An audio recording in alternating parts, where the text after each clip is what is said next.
teriam um distúrbio do ritmo, tá? Quando se fala em ritmo, é ritmo circadiano, o ritmo do sono está inadequado. Ou vocês teriam um distúrbio do movimento, algum movimento esquisito acontece nesse sonho, ou nesse sono, que é até diagnóstico diferencial para as crises epilépticas, ou vocês teriam algum distúrbio do ponto de vista respiratório. Então, basicamente, de 6 formas. Há outras formas também, mas essas são as principais. E quando a gente pensa em insônia, a gente sempre tem que entender essa insônia e tentar classificar essa insônia. Então, se a gente quiser ser esse distúrbio, por acaso, estiver no grupo da insônia, você vai ser de algumas formas. Por exemplo, ela pode ter uma classificação temporal aguda ou crônica, se ela é sintomática ou se ela é um distúrbio da insônia, aqui na minha direita. Se você tem uma hipersonia, será que essa hipersonia é provocada porque vocês dormem pouco, ou seja, tem uma síndrome do sono insuficiente, privação de sono? Ou será que é porque vocês têm um distúrbio secundário, algum outro distúrbio respiratório do sono que provoca essa hipersonia? Será que vocês têm um distúrbio mais raro chamado narcolepsia, tá, em que você tem uma diminuição de determinadas substâncias, em que você simplesmente, de promotoras de vigília, em que você tem um ataque de sono em lugares inapropriados? Será que vocês têm dormem muito porque vocês têm um distúrbio do sono chamado de síndrome de Klein-Levin, que é uma síndrome em que o paciente pode dormir por até 30 dias, então aparecem essas possibilidades. Hipersonia por síndrome do sono insuficiente, narcolepsia, pode ser tipo 1, tipo 2, síndrome de Klein-Levin, que é o SKL, ou uma hipersonia que a gente eventualmente não encontra a causa específica, mas preenche alguns critérios estabelecidos, que é a hipersonia idiopática. Ou vocês têm aquele sonho que eu já falei, que é aquele sonho esquisito, que vocês já conhecem até alguns exemplos, por exemplo, como sonambulismo, como transtorno comportamental do sono REM, como terror noturno, e geralmente a gente divide esses grupos, esses sonos esquisitos, vamos dizer assim, de maneira didática, em 2 grandes grupos: aquelas parassonias que acontecem no início do sono e as parassonias que acontecem no fim do sono, mais do sono não REM, a parte inicial, e do sono REM. Depois a gente detalha aí. Depois tem outras também alterações que podem acontecer, que são bem curiosas no sono. Depois vocês podem ter um distúrbio de ritmo, que é o ritmo circadiano, aquele ritmo biológico da fisiologia, que vocês estudam bem no ciclo básico, em que vocês podem ter, por exemplo, uma alteração, um distúrbio do sono, uma dificuldade, porque vocês viajaram aí para a Europa, e aí tem aquele famoso jet lag, ou então no paciente que ele tem uma cegueira, ele tem uma deficiência visual ali completa, e ele não tem uma influência da luminosidade do ambiente. Portanto, ele tem um distúrbio de ritmo, por exemplo, não 24 horas. Ele não dorme, em média, fica acordado 12, e depois dorme mais ou menos 12 ali, e depois ele segue a vida dele. Não, como ele não enxerga, como ele não recebe aquela luminosidade, ele cicla a cada 26, 28, 30 horas. Portanto, tem dias que ele tem períodos em que ele está bem, que ele está condizente com o ciclo claro-escuro, e tem dias em que ele passa, em que ele vira porque ele não tem influência da luminosidade. Então, nós temos 2 grandes exemplos. Primeiro exemplo que eu dei foi um fator extrínseco do jet lag, uma viagem internacional com mais de 2 fusos horários, em que ele deixa repercussão importante no sono, e os fatores intrínsecos aqui, que é o sono, vigília, não 24 horas, que o grande protótipo é o paciente com deficiência visual, por exemplo. Depois a gente entra no grupo dos distúrbios do movimento e pensa nos diversos distúrbios do movimento, e aí tem vários, vocês conhecem alguns deles, como por exemplo a mioclonia do sono, os sustos, que eventualmente aparecem no início do sono de maneira até exagerada nas pessoas com privação de sono, muito comum nos estudantes de medicina. Tem os outros distúrbios do sono, como por exemplo o bruxismo, em que você tem uma dor masseteriana na região bilateral, acorda, tem um ranger de dentes importante, tá? Muito comum em pessoas eventualmente rígidas com essa doença, ou pacientes com doença de base, distúrbios neurológicos e neuropsiquiátricos. Você pode apresentar diversos outros movimentos rítmicos, como por exemplo rolar da cabeça, rolar do corpo, que é o body rolling, o head rolling. Então aparece uma série em torno de pelo menos 13 movimentos clássicos descritos de distúrbios do movimento do sono. Então vem aí, e o principal deles, que é o SPI, Síndrome das Pernas Inquietas, que a gente vai abordar um pouco melhor depois. Movimento periódico dos membros pode acontecer, bruxismos, as mioclonias, como eu falei, e os outros rítmicos do corpo. Muito importante esse tema para diagnóstico diferenciais de crise epilética durante o sono, tá? Agora nós temos os distúrbios respiratórios, em que a gente tem, é bastante conhecido, de grande prevalência, que é a apneia obstrutiva do sono. Ele pode ser de algumas formas. Pode ser porque você obstrui, gerando a apneia obstrutiva do sono. Pode ser porque o seu comando central lá não manda o comando adequado e, portanto, você tem uma apneia central por uma disfunção do comando respiratório. Você tem a síndrome da hipoventilação e a da hipoxemia, sendo que a gente dá mais destaque aqui para a apneia obstrutiva do sono. Só que antes de a gente destrinchar aqui essa jogada de informações que eu acabei colocando aqui, organizando a classificação do estudo do sono, a gente tem que entender um pouco melhor coisas mais básicas, né? A gente tem que passar pelo básico aqui com vocês, para tentar entender como é que funciona esse sono. Então, lá do básico mesmo, o que é sono? E para entender o que é sono, é uma pergunta que vem instigando aí desde os primórdios da humanidade. A gente vai trazer aqui algumas curiosidades históricas para a gente entender como é que chegamos nesse conceito de sono.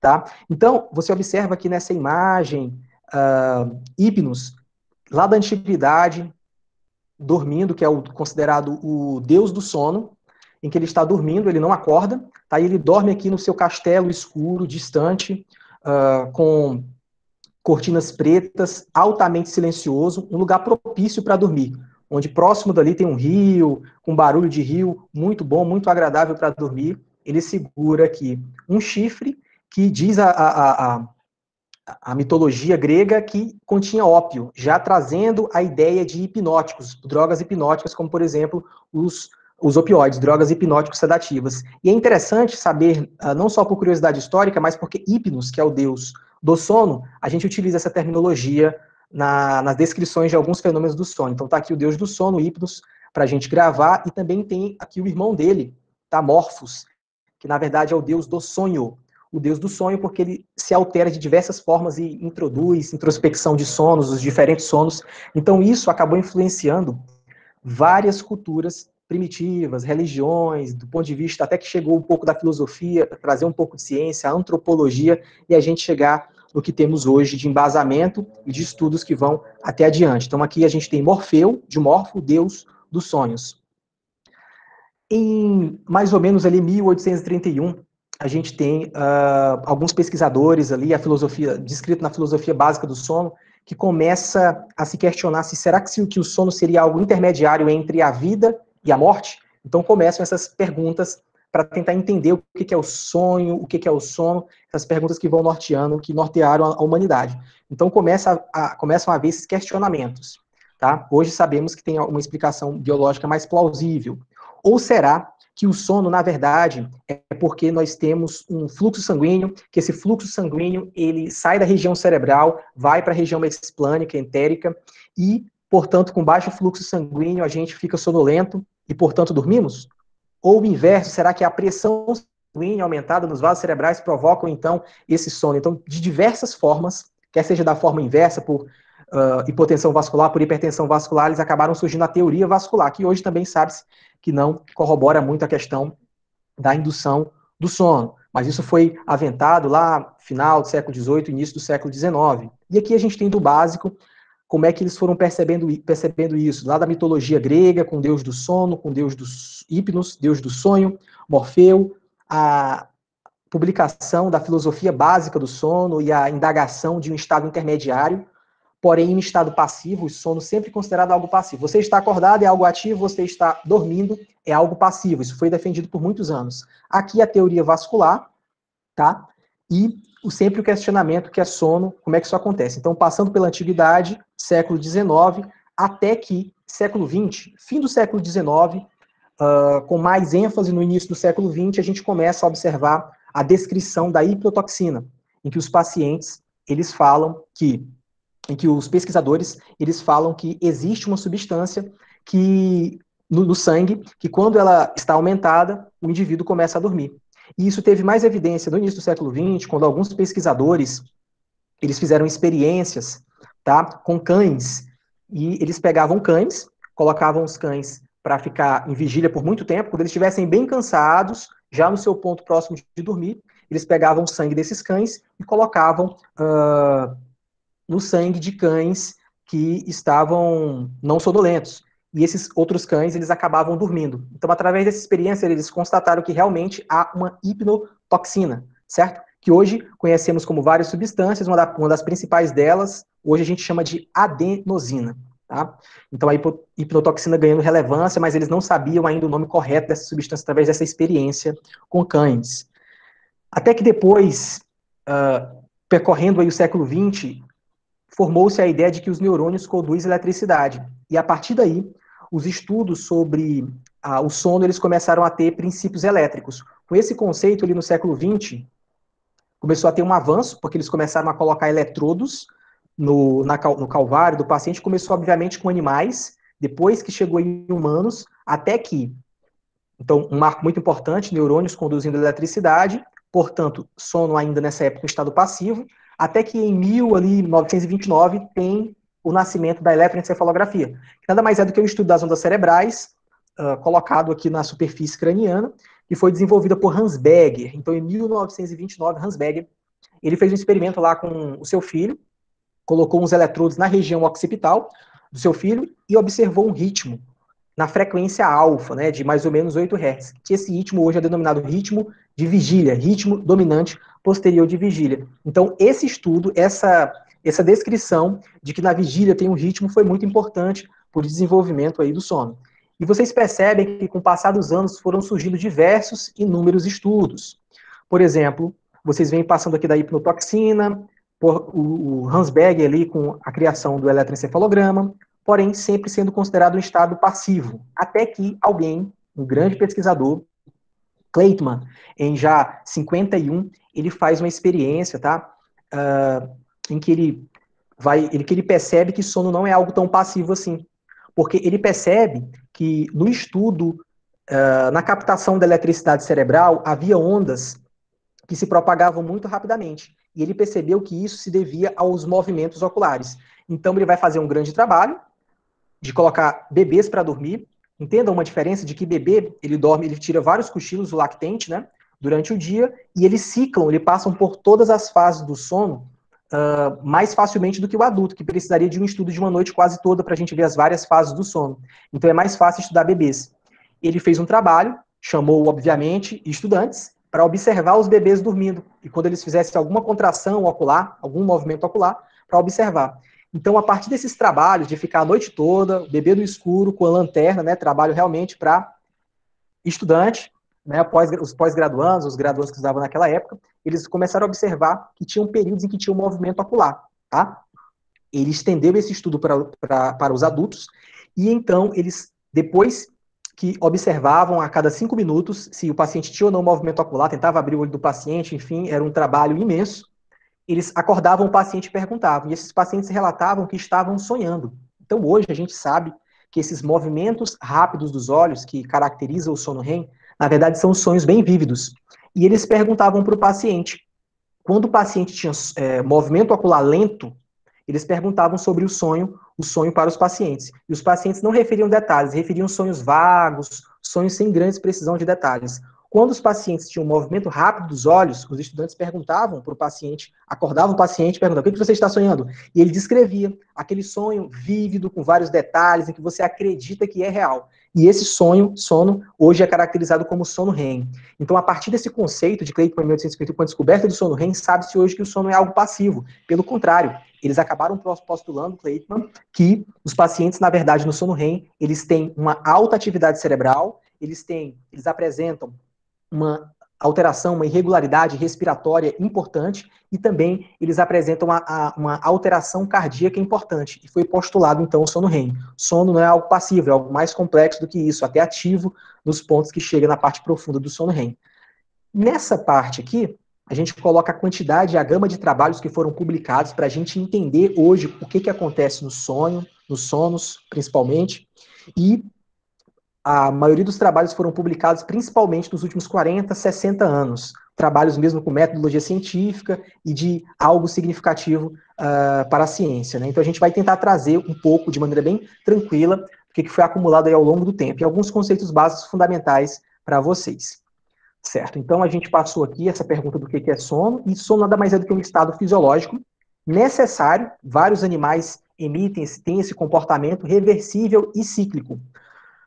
Para você caracterizar sono, nós temos duas maneiras.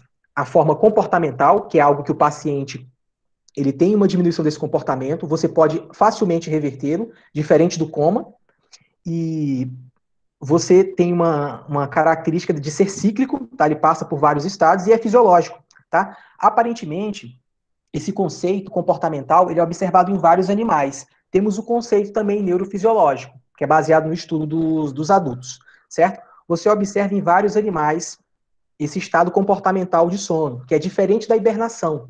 em que vários animais que hibernam, eles têm a característica de reversibilidade é um pouco diferente, porque é muito difícil tirar, tirar um animal de uma hibernação. Isso está presente em diversos animais. Né? Um grande protótipo de estudo de substâncias, por exemplo, é a mosca lá da Drosophila melanogaster. Tem várias diferenças, mas tem várias semelhanças em relação a substâncias químicas. Então, o sono é um estado fisiológico, necessário, reversível e cíclico. Esse é um conceito bem atual. E não é definitivamente um estado passivo, devido aos trabalhos lá da década de 50, mostrado por esses estudantes, pesquisadores, certo? Essa dualidade do sono acaba por trazer que sono, na verdade, é algo ativo. Pode ser até um pouco passivo no início, mas depois ele tem essa atividade. Então, essa dualidade, se sono é ativo ou passivo, ele acaba com a descoberta do sono REM. E depois vem um seguinte questionamento, pessoal. Por que precisamos dormir? O sono ele traz vários benefícios. Se a gente for pensar de maneira adaptativa, em termos de evolução, darwinismo, nós a princípio pensamos que sono é uma característica até de vulnerabilidade do animal, porque se o animal dorme, ele fica vulnerável aos seus predadores, portanto, não seria uma capacidade evolutiva muito boa. Só que nós, seres humanos, preservamos essa capacidade. E essa capacidade foi preservada com a capacidade ainda reversível. Nós facilmente somos estimulados e já podemos acordar, né? A maioria das pessoas, pelo menos, né? Alguns têm distúrbios e não tem tanta facilidade assim. Então, nós precisamos dormir por uma inatividade adaptativa, porque baseado nesse sono de qualidade, esse sono ideal, nós vamos ter algumas funções importantes na vigília. Então, a gente pode até trazer como exemplo por que alguns outros animais precisam dormir também. Então, será se as baleias dormem? Elas ficam lá na água o tempo todo? Será se as aves que fazem voos de longa duração dormem também? Então, só por curiosidade, esses animais, eles apresentam o que a gente chama de sono unilateral, do hemisfério unilateral. É como se o hemisfério ficasse acordado, tá, para os predadores, e o outro hemisfério ele ficasse dormindo.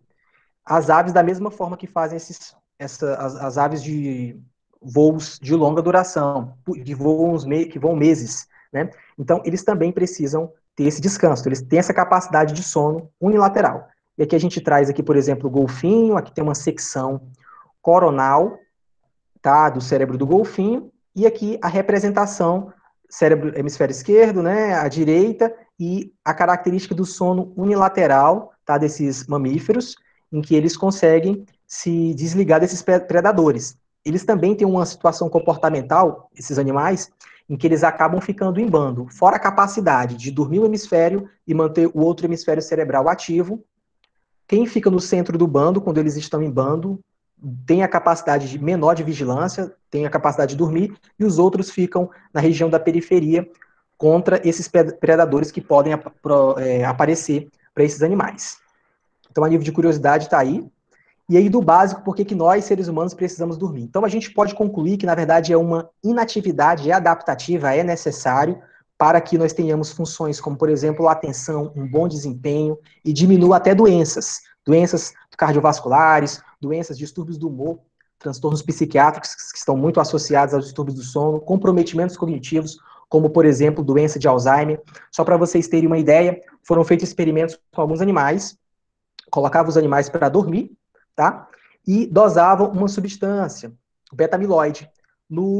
Quando você está muito cansado, o beta-amiloide, que vocês conhecem, o pessoal do ciclo da neurologia, que estuda a doença de Alzheimer, sabe que é o marcador básico para a doença de Alzheimer. E o beta-amiloide, no fim do dia, ele está aumentado. Quando você dorme, você tem uma diminuição, então, desse beta-amiloide. Então, esse protótipo foi feito em animais, mostrando para a gente que tem um sistema eficiente que depura algumas substâncias tóxicas durante o sono, e que eles são importantes para evitar, por exemplo, então tem uma associação, e tem se estudado essa associação dos distúrbios do sono versus doenças, síndromes demenciais, como, por exemplo, doença de Alzheimer. Esse protótipo foi feito em animais, então há essa relação. Então, certo, por que precisamos dormir? Então, por inatividade adaptativa, para melhorar a atenção, a memória e as funções executivas, e também por alterações na área da psiquiatria, transtornos do humor, doenças cardiovasculares, aumenta o risco de infarto, sono inadequado, neurologia, comprometimento cognitivo, e aí passa por diversas áreas da clínica médica, como, por exemplo, a endocrinologia, o diabetes mellitus tipo 2, que ele pode desregular, desglicemias, etc. Então, lá do básico mesmo, a gente gasta muito tempo, gasta, entre aspas, né, que é necessário, muito tempo dormindo, tá? Desde do nascimento até a fase idosa, até antes de chegar até a morte, você tem esses estágios, ele é essencial o sono. Então a gente tem que passar aqui por todas essas fases. E tudo isso, esse sono que a gente gasta mais ou menos um terço, não é propaganda de vender colchão magnético, tá? Ela é importante para manter o alerta, a atenção, o desempenho e as funções executivas. Vocês percebem que quando vocês não dormem uma noite, a atenção fica diminuída. Inclusive, quando você passa uma noite, por exemplo, vocês que frequentam, médicos, médicos, profissionais da saúde que frequentam muitos plantões, ficam uma noite sem dormir. É muito comum acidentes de trânsito, em que eles perdem completamente o fator do alerta, da atenção, o seu desempenho e as funções executivas ao dirigir. É comparado uma noite de sono mal dormida a aproximadamente 8 latinhas de cerveja.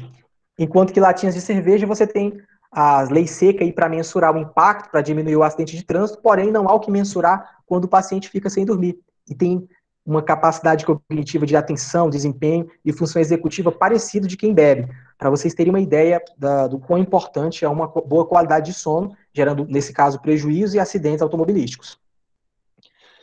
O que seria, então, o sono ideal? Como dormir bem, como dormir com qualidade? Então, de maneira bem tranquila, nós temos aqui em cima, tem que ter uma quantidade boa de sono, tá? E tem que ter uma intensidade boa. E essa quantidade boa, muito se fala em 8 horas de sono. Mas será isso mesmo, 8 horas de sono? Então, na maioria das pessoas, vai de 7 a 9 horas, a gente chega em 8 horas em pessoas, acredito que a média da idade dos que estão nos assistindo, 20, 30 anos de idade. Então, é uma média boa, tá? Em relação à intensidade, tem que ter qualidade de sono. Ele tem que passar por todas as fases superficiais, que estão muito associadas à memória, tá?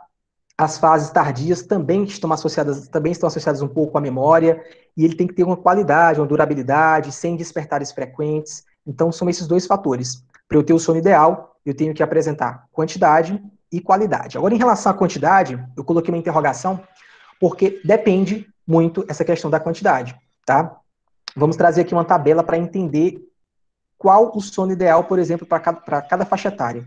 Aqui em amarelo, nós temos os recém-nascidos, de 0 a 3 meses até, né, chegando os lactentes até, e nós temos que eles podem dormir fisiologicamente de 11 a 19 horas. Obviamente que eles acordam a noite toda para perturbar a mãe, para perturbar os pais, mas eles têm que ter esse prolongamento de sono, do sono, tá? Depois a gente traz aqui já no exemplo dos adultos jovens, que eles vão dos 18 aos 25 anos em média, eles têm fisiologicamente de 6 a 11 horas de sono. Esse traçado vermelho aqui, ele já nos traz uma alerta de atenção de anormalidade, tá? Menos de 6 horas e mais de 11 horas, então menos de 6 horas a gente já pensa, será que você tem algum componente de sono? Será que você está dormindo muito 11 horas? Então, temos alguns parâmetros. Claro que tem individualidades que eu vou falar mais na frente. E os idosos, aqui os idosos estão aqui, mais de 65 anos, que eles dormem menos e dormem mais cedo também. Isso é fisiologia do sono do idoso. Em torno de 7 a 8 horas, de 5 até 9, pode ter essa média do idoso, né? Geralmente eles dormem aqui 7, 8 horas já está suficiente, eles acordam muito bem, tá? Então, depende de cada idade, essa pergunta da intensidade e de algumas características individuais. É importante para a gente entender o ciclo sono-vigília. Na vigília, todo mundo entende, há o ritmo dominante posterior de vigília, há uma atividade cortical, há uma atividade autonômica, cardíaca, respiratória, a gente entende e está muito associado ao estímulo luminoso durante o dia. O sono, durante o período noturno, nós vamos entender um pouquinho mais, de maneira bem tranquila, quais as fases do sono. Então, de maneira geral, as fases do sono são divididas em dois grandes grupos. Aquela fase superficial, em que você tem movimentos lentos dos olhos, e a fase chamada de não REM, ou seja, no rapid eye movements, ou seja, não há movimento rápido dos olhos. E aqui nós temos a minha direita da tela, o sono REM, que é o do rapid eye movements, em que você tem movimento rápido dos olhos, certo? O grupo da fase não REM, a gente chama de um sono um pouquinho mais superficial, a gente tem a fase 1, que é aquela fase, por exemplo, que o paciente está sonolento, começa a ter um alentecimento no eletroencefalograma, e o paciente pode apresentar, eventualmente, aquelas mioclonias, que é aquela sensação como se você estivesse caindo de um prédio e, de repente, você dá aquele susto. Pode acontecer aí na fase 1 do sono. E pode acordar, eventualmente, porque é um sono muito superficial. Logo depois, a gente percorre aí para a fase 2 do sono, que é uma fase um pouquinho mais sustentada, um sono, vamos dizer aqui, entre aspas, intermediário, em que você observa não só o alentecimento, mas já alguma resistência em acordar você. Aparecem alguns grafoelementos, por exemplo, fusos do sono. Eles aparecem na fase 2, que são explicado por inibição do estímulo tálamo cortical. Ou seja, se você tem um estímulo auditivo, grandes sons, essa fase ela está aqui, uma estimulação auditiva para impedir com que esses sons, por exemplo, esses estímulos externos, acordem o paciente, acordem o ser humano. Então, a gente tem a fase 2, que é um sono intermediário. Na fase 3, é uma fase bem profunda, em que você pode apresentar até sonhos, só que você praticamente não lembra nada, não lembra aquele sonho que você, eu sonhei com tal coisa, mas não lembra muito bem os detalhes, um sono vago. Esse aqui é a fase 3, em que você dificilmente vai acordar, aquele sono em que, né, eventualmente o ladrão levou as coisas de casa, ninguém viu, provavelmente estava na fase 3 desses, com sonhos, que é o sono profundo, um EG bem alentecido, com ondas de alta amplitude, até que você chega em torno de mais ou menos 90 minutos no adulto, no sono REM. Na criança, é mais rápido, ele passa por todas as fases rapidamente, por isso que faz vários cochilos, certo? Então aqui eu vou colocar o protótipo do adulto. Aqui temos o sono REM agora, em que é caracterizado por sonhos vívidos. Aqueles sonhos em que você sabe os detalhes, tudo que aconteceu, em que você voa, você sai, você corre, você faz tudo e lembra de todos os detalhes. Muda de sonho. Eventualmente, algumas pessoas têm controle do sonho. Uma percentagem das pessoas consegue saber que está sonhando, portanto, controlam os seus sonhos.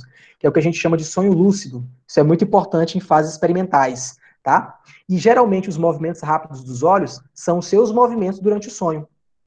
Só que, o movimento que você está fazendo durante o sonho. Só que no sono REM, você tem uma atonia, ou seja, uma ausência de tônus, do núcleo do terceiro par, que controla a motilidade ocular dos olhos, para baixo, e você não movimenta mais nada, exceto coisas vitais, como diafragma e tal. Então você faz todo o movimento, sonha, briga, empurra, enfim, faz tudo que pode e que não pode fazer, e você não faz um movimento do pescoço para baixo. Isso aqui é o sono, o sonho, é a fase do sono chamada de REM, tá? Você fica alguns minutos, depois você volta, estágio 1, estágio 2, pode voltar para o REM, enfim, é assim que se organiza mais ou menos o sono, tá?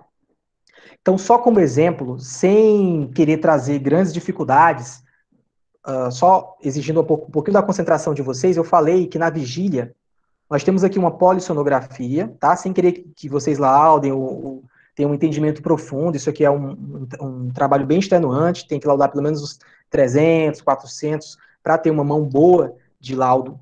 Mas para vocês terem uma ideia, é bem tranquilo, porque a polissonografia ela é composta por uma atividade cerebral, que é o EEG, certo? Você coloca um eletrodo aqui no olho esquerdo, no olho direito do paciente para observar o movimento ocular, no queixo, na região do mento para observar a atividade muscular, um eletrocardiograma, olha a frequência cardíaca, músculos, tá, dos membros inferiores, e o fluxo do nariz, por exemplo, tá? Tem até uma cinta abdominal, certo? O que eu quero chamar a atenção de vocês aqui é que este paciente, ele está com uma atividade bem rápida, observem, bem rápida, tá? É atividade alfa, de vigília. Esse paciente está em vigília. Tem alguns movimentos aqui dos olhos, porque ele está em vigília, enfim, observe a frequência cardíaca em vigília. Tá? Nesse período aqui, ela foi de 67 para 84. Então, tem uma variabilidade cardíaca boa com o paciente em vigília. Então, esse é um polissono padrão, para vocês terem uma ideia do paciente em vigília. Agora, esse paciente, ele começa a ficar mais sonolento. Observe que aquela atividade rápida que eu citei agora há pouco, ela está presente aqui, mas ela está fragmentada, está mais alentecida. E começa a aparecer uns movimentos lentos. O paciente fica tranquilo, mais calmo, naquela primeira fase do sono. Olha a frequência cardíaca, está basicamente constante. Observe um fluxo oronasal, está relativamente constante, certo? Então, esse paciente está numa fase superficial do sono chamada de sono N1. Tá? Aqui, vocês continuam observando, aparecem algumas intrusões, continuam observando ondas lentas no eletroencefalograma, porém, começam a aparecer umas coisas esquisitas aqui que a gente chama de grafo-elementos do sono, tá? complexos K, né, seguido difuso do sono, que é aquela estrutura que eu falei para vocês que impedem estímulos externos chegarem na consciência do paciente e que ele acorde. Observe um parâmetro interessante. Frequência cardíaca ainda está praticamente constante, variabilidade 68 e 70, com fluxo oronasal, pressão nasal bem constante, denotando um sono bem tranquilo. Sono N2. Até que depois desse sono a gente chega naquele sono profundo que eu comentei com vocês, que é um sono bem profundo, sono de ondas lentas, as ondas começam a ficar bem altas, bem lentificadas, e a coisa, os parâmetros cardiorrespiratórios ficam ainda mais irregulares, ou a variabilidade, praticamente 68, 69. E aqui o fluxo nasal também bem constante. Até que daqui a gente chega no sono REM, beleza, sono N3 primeiro, e daqui chegamos no sono REM. O que acontece no sono REM? É muito parecido, o sono REM é muito parecido com o sono de vigília, tá? Observe os movimentos oculares rápidos, ó, olho esquerdo, olho direito, movimento ocular rápido, e uma frequência cardíaca, uma variabilidade importante de 67 a 78 a máxima, então bem com grande variabilidade, e uma certa instabilidade no fluxo oronasal, de respirar. Então esse paciente aqui provavelmente está sonhando, né? Ou está tendo uma fase do sono REM. Então, sono REM. E só para gravar um pouquinho a diferença, o visual, claro que exige um treinamento, mas o visual dá para pegar tranquilo, que é o exemplo aqui. Então aqui em cima nós temos uma grande variabilidade, um ritmo alfa bem rápido, a gente chama isso de vigília, e aqui ondas bem alentecidas, a gente chama isso de sono N3. Só para vocês terem uma ideia e ouvir falar nesse exame chamado de polissonografia. Todo mundo deve estar com sono aí, com tantas ondas, com tantas informações novas, tá? Com tantos grafoelementos, gráficos difíceis, mas fiquem tranquilo, a gente vai passar por uma fase agora relativamente tranquila, o pessoal deve gostar aí do ciclo básico, tá? Da fisiologia.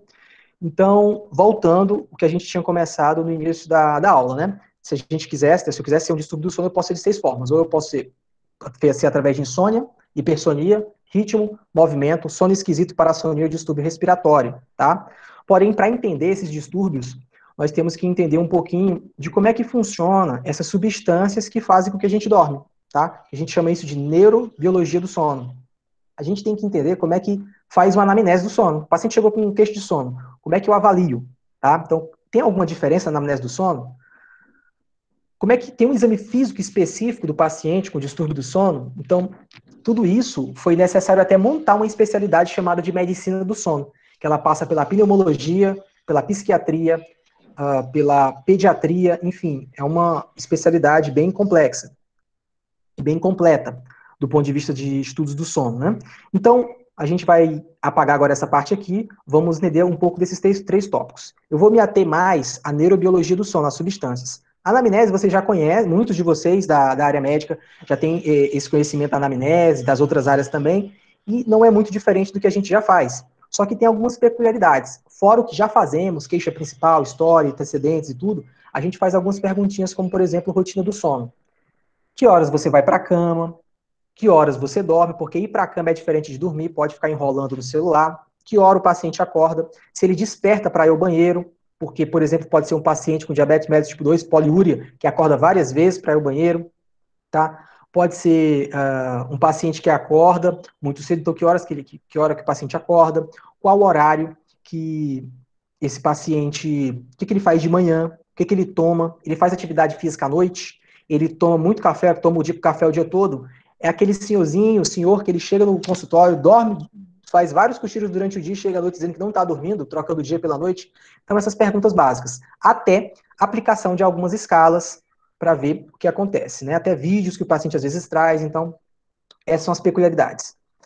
No exame físico, a gente faz o exame físico normal, o exame físico geral, só que a gente tem uma especial atenção pelas amígdalas do paciente, examina as amígdalas, para ver em que grau são essas amígdalas do paciente, se é do grau 1, 2, 3 e 4. Amígdalas grandes fala mais a favor de apneia obstrutiva, né? Observamos também o malampate do paciente, né? O pessoal da anestesia aí, que vai do grau 1 também ao grau 4, para ver o grau de malampate do paciente, né? O tamanho da língua em relação à oro ali, a orofaringe, e quanto maior a língua, quanto menor esse espaço, mais ele tende a ter a apneia obstrutiva do sono. Outro dado importante é a circunferência cervical, que quando você tem uma circunferência cervical maior que 38 centímetros, fala a favor um valor preditivo para que esse paciente tenha apneia do sono, se for do sexo feminino, e 42 centímetros a circunferência cervical, se for do sexo masculino. Então, o dado antropométrico mais importante para a apneia do sono no exame físico é a circunferência cervical. Muitas pessoas acham que é só o IMC, que é só a circunferência abdominal, mas não. Circunferência cervical. Os outros são importantes, mas a circunferência cervical tem maior correlação. Então, dado uma passada rápida na anamnese do exame físico, vamos um pouquinho para a neurobiologia, que é bem interessante. Então, vamos observar que o paciente está em vigília. O que acontece com esse paciente, no cérebro do paciente em vigília? É bem tranquilo o entendimento, tá? Vamos ampliar aqui essa imagem, concentração aqui de vocês. Então, vamos ampliar aqui essa imagem. Nós temos aqui, ó, um corte sagital do encéfalo, tá? Aqui nós temos uma representação esquemática, tá? Telencéfalo, tronco encefálico. Aqui a gente tem o diencéfalo, né, que é lá composto, vocês lembram lá, os primeiros períodos, tálamo, hipotálamo, hipotálamo, e aqui o tronco encéfalo, o tronco encefálico, em que a gente observa aqui o mesencéfalo, a ponte, bulbo, lá embaixo medula, tá? A parte mais basal, inferior do telencéfalo, a gente pode chamar também de prosencéfalo, que é o forebrain, né, que está aqui representado com essa sigla BF, certo? Então, bastante concentração. Vamos começar aqui por que o paciente fica em vigília. Então, a gente começa aqui por essa região aqui na parte dorsal da ponte, denominada de locus cerúleo. O locus cerúleo é uma região muito importante para a produção de norepinefrina. Então, observam, essa região aqui, onde está aqui o apontador, o locus cerúleo, parte dorsal da ponte, produz norepinefrina. Norepinefrina, que dá aquela descarga adrenérgica e tudo. E essa substância percorre aqui essa região, na formação reticular, e vai ativar todo o córtex. E é muito tranquilo vocês gravarem por que a norepinefrina, ela promove vigília. Basta vocês levarem um susto, fazer atividade física, brigar com alguém, ter uma discussão, que vocês ficam energizados, vocês ficam alertas, em estágio de hiperalerta, vigil. Então é bem tranquilo imaginar, certo? Essa substância aqui, ela se encontra com outras substâncias, como, por exemplo, aqui embaixo, a gente já tem, aqui na porção, aqui na figura está no mesencéfalo, mas é já na ponte aqui, o núcleo da RAF, em que ele produz uma substância chamada serotonina. Então, a serotonina vai junto com a do locus cerúleo, a norepinefrina, para também ativar a região cortical. A serotonina, ela também é importante promotora de vigília. Ela manda essas substâncias tanto para a região cortical, quanto para a região inferior, que não está representado aqui, em que o paciente tem uma atividade motora importante. E para a gente pensar em serotonina, tá? Basta a gente pensar nos inibidores da recaptação de serotonina, lá, as medicações utilizadas para ansiedade, depressão, em que você tem um acúmulo dessa substância na fenda sináptica. Portanto, a maioria dessas medicações que inibem a vigília e, portanto, promovem a vigília, deixando mais serotonina na fenda, elas não podem ser tomadas no período noturno, porque vai prejudicar o teu sono. Então, de maneira geral, na maioria dos pacientes de inibidores seletivos de serotonina, eles têm que ser tomados pela manhã, certo? Então, gravar aqui que a RAF, ela produz a serotonina, que é o 5-HT, promotor de vigília. Depois da RAF mediana, a gente tem essa região aqui, que é chamada de VTA, área tegmentar ventral, ou VPAG, tá? Onde temos também a presença da substância cinzenta aqui periaquedutal, em que ela produz dopamina.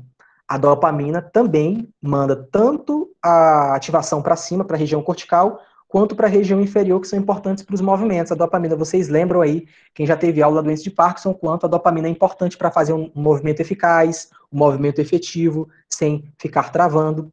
E ela é importante para a vigília também. Logo aqui, na região do hipotálamo lateral, na região chamada de LH, nós temos a produção de uma substância chamada orexina ou hipocretina, em que você tem uma ativação também cortical e é importante para a vigília. Essa substância ela foi descoberta por dois grupos de pesquisadores, tá? Tanto os pesquisadores japoneses, que deram o nome de orexina, quanto os pesquisadores lá da Universidade de Chicago, UCLA, Los Angeles, que deram o nome de hipocretina. Elas são importantes promotoras de vigília. Eles não sabiam o que era cada substância, hoje sabe que é a mesma substância, orexina e hipocretina. Também é uma substância promotora de vigília.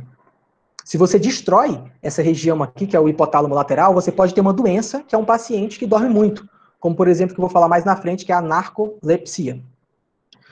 Ok. Passando esse primeiro eixo aqui de substâncias ativadoras, nós temos agora aqui a região, ainda falta aqui o túbero mamilar, que é o TMN, que é um produtor de histamina. A histamina ela vem e também faz uma ativação cortical. Mas como é que eu vou gravar, depois de tanta substância que a histamina faz uma ativação cortical? É bem tranquilo também, porque a histamina, quando você toma antihistamínicos, portanto, antagoniza a ação da histamina, você tem uma sonolência. Quando vocês tomam antihistamínicos de primeira geração, aquelas que passam pela barreira hematocefálica, por exemplo, polaramine da vida. Vocês antagonizam a histamina, portanto, vocês ficam sonolentos. Então, vocês acabam lembrando e gravando que a histamina, ela é, na verdade, uma substância que é uma ativadora cortical promotora de vigília. Para encerrar, mais duas regiões, tá? O núcleo parabraquial, certo? O núcleo parabraquial, que ele vai acabar ativando a região da região do forebrain, para produzir acetilcolina e fazer uma ativação cortical, certo? E também nós temos a PPT, que é o tubérculo pedúnculo pontino, produtor de acetilcolina, e o LDT, que é o tegmento laterodorsal, produtor de acetilcolina, em que eles vão estimular o tálamo, o tálamo também vai fazer as ativações corticais. Eles são muito importantes como promotores de vigília. Mais uma substância aqui, a acetilcolina, certo? Então, todas essas substâncias que eu citei aqui são substâncias promotoras de vigília, certo? O glutamato também ele tem essa importância. E vamos gravar aqui. Promotor de vigília, promoção de vigília. O que acontece no sono REM? Agora que vocês pegaram a primeira parte, essa parte é muito tranquila, porque o sono REM simplesmente ele vem desligar, através de uma substância produzida na VLPO, todas essas regiões que eu falei. Então, no sono não REM, para iniciar o sono, você tem que apagar a luz e desligar todas aquelas substâncias. Então, você inativa todas as regiões que eu citei anteriormente. Quem que inativa? A gente tem uma estrutura chamada VLPO, que é a área preóptica ventrolateral, produtora de GABA, ácido gama-aminobutírico, que inibe todas essas regiões. Você produz GABA tanto no VLPO, quanto você produz GABA no PZ, que é a zona parafacial. Então, o GABA inibe essas regiões. Mas eu não vou gravar, é substância demais.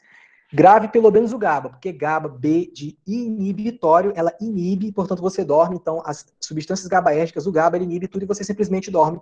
Este é o sono não REM, tá? Para entender o sono REM, é bem mais fácil também, porque simplesmente você vai manter o que tinha na vigília e vai provocar uma atonia, tá? Pescoço para baixo, dessas regiões. Então, vamos lá. No sono REM, você tem uma ativação da acetilcolina no tubérculo laterodorsal e pedúnculo pontino, acetilcolina, e tem uma substância aqui chamada glutamato, que ele vai inativar essa porção aqui VMM, tá? Bulbo medular, que vai produzir uma GABA inibitória. Só que esse GABA inibitório do REM é para inibir toda a movimentação da musculatura esquelética. Portanto, você tem uma ativação cortical no sono REM e uma inatividade do segmento periférico, do segmento neuromuscular periférico. É assim que funciona o sono REM, certo? Para sair do sono REM para o sono não REM, há uma interação entre as estruturas produtoras de acetilcolina, PPT e LDT, e essa região que é o subnúcleo cerúleus, tá? Que fica ali próximo do núcleo cerúleus, que produz o glutamato. Então, essa interação aqui, hoje, é alvo de estudos para saber essa interação de REM e não REM, essa mudança de fase de REM para não REM que acontece em toda parte do sono.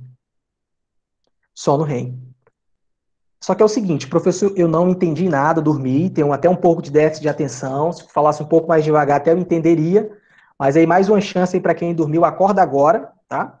E a gente vai de uma outra forma tentar falar sobre essa substância. Então, de maneira geral, a gente coloca aqui o paciente em vigília e essa substância, acetilcolina, histamina, serotonina, noradrenalina, dopamina, até um pouco do hormônio melanotrófico aí, que pode ser importante na produção ali de questão da melatonina, a orexina, o hipocretina, que são importantes promotores de vigília.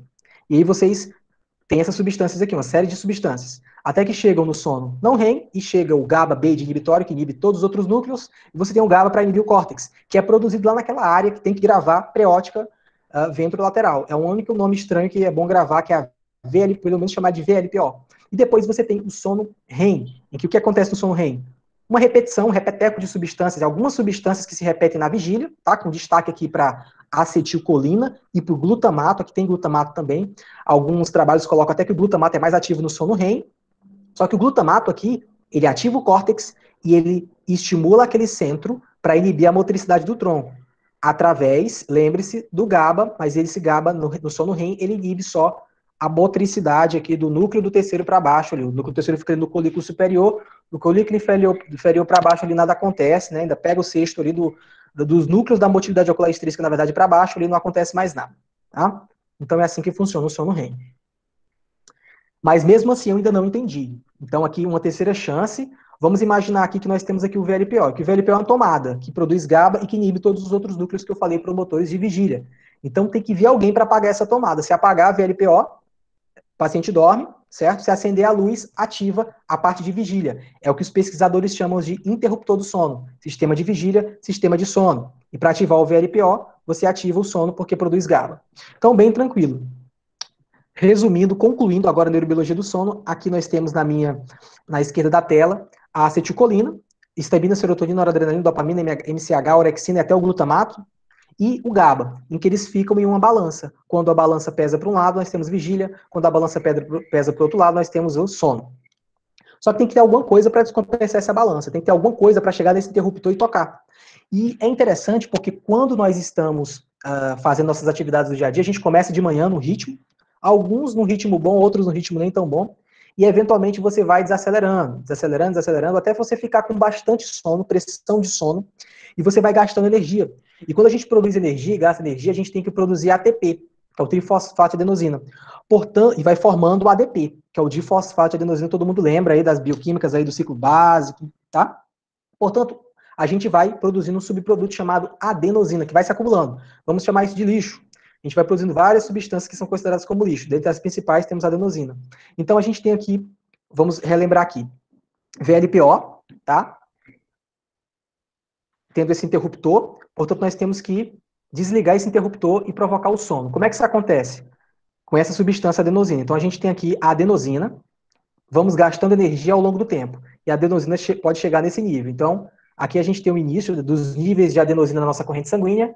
Com o passar dos dias, vamos gastando energia, gastando energia, gastando energia, até que a gente pesa a balança, dorme e simplesmente a adenosina chega no VLPO ali, na região da tomada, aperta a tomada e o paciente apaga as luzes e o paciente dorme. Tá, ok? Então, de maneira bem genérica, simplificada, a neurobiologia do sono é bem fascinante. A gente tem mais ou menos o entendimento básico de como funciona aí a neurobiologia do sono.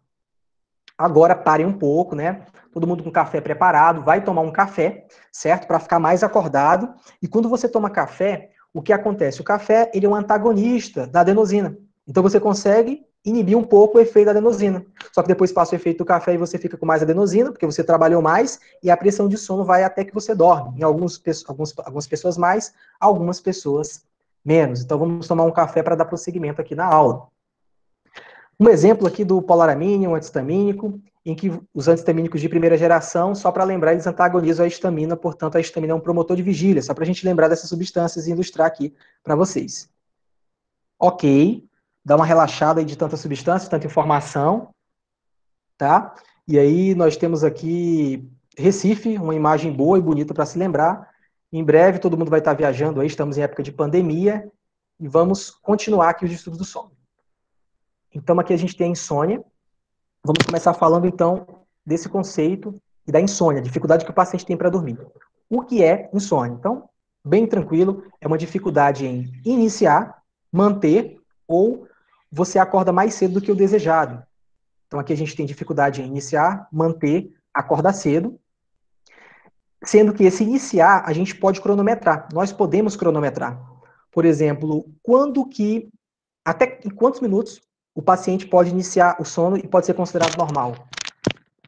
Adolescentes, adultos jovens, até 20 minutos é considerado normal. Em pessoas um pouquinho mais velhas, mais idosas, até 30 minutos é considerada normal. De maneira criteriosa, se a gente for pegar um número objetivo, a gente acaba usando 30 minutos. A partir de 30 minutos, nós temos uma dificuldade em dormir.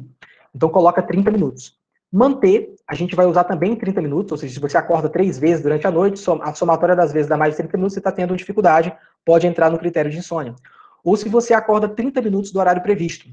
Só que esse critério do horário previsto é muito variável, porque você pode dormir antes, dormir depois. Então, para ficar mais específico, vamos colocar aqui 1 hora. Se você pretende acordar 6 horas, acorda 5, 1 hora antes, né? Isso pode ser enquadrado.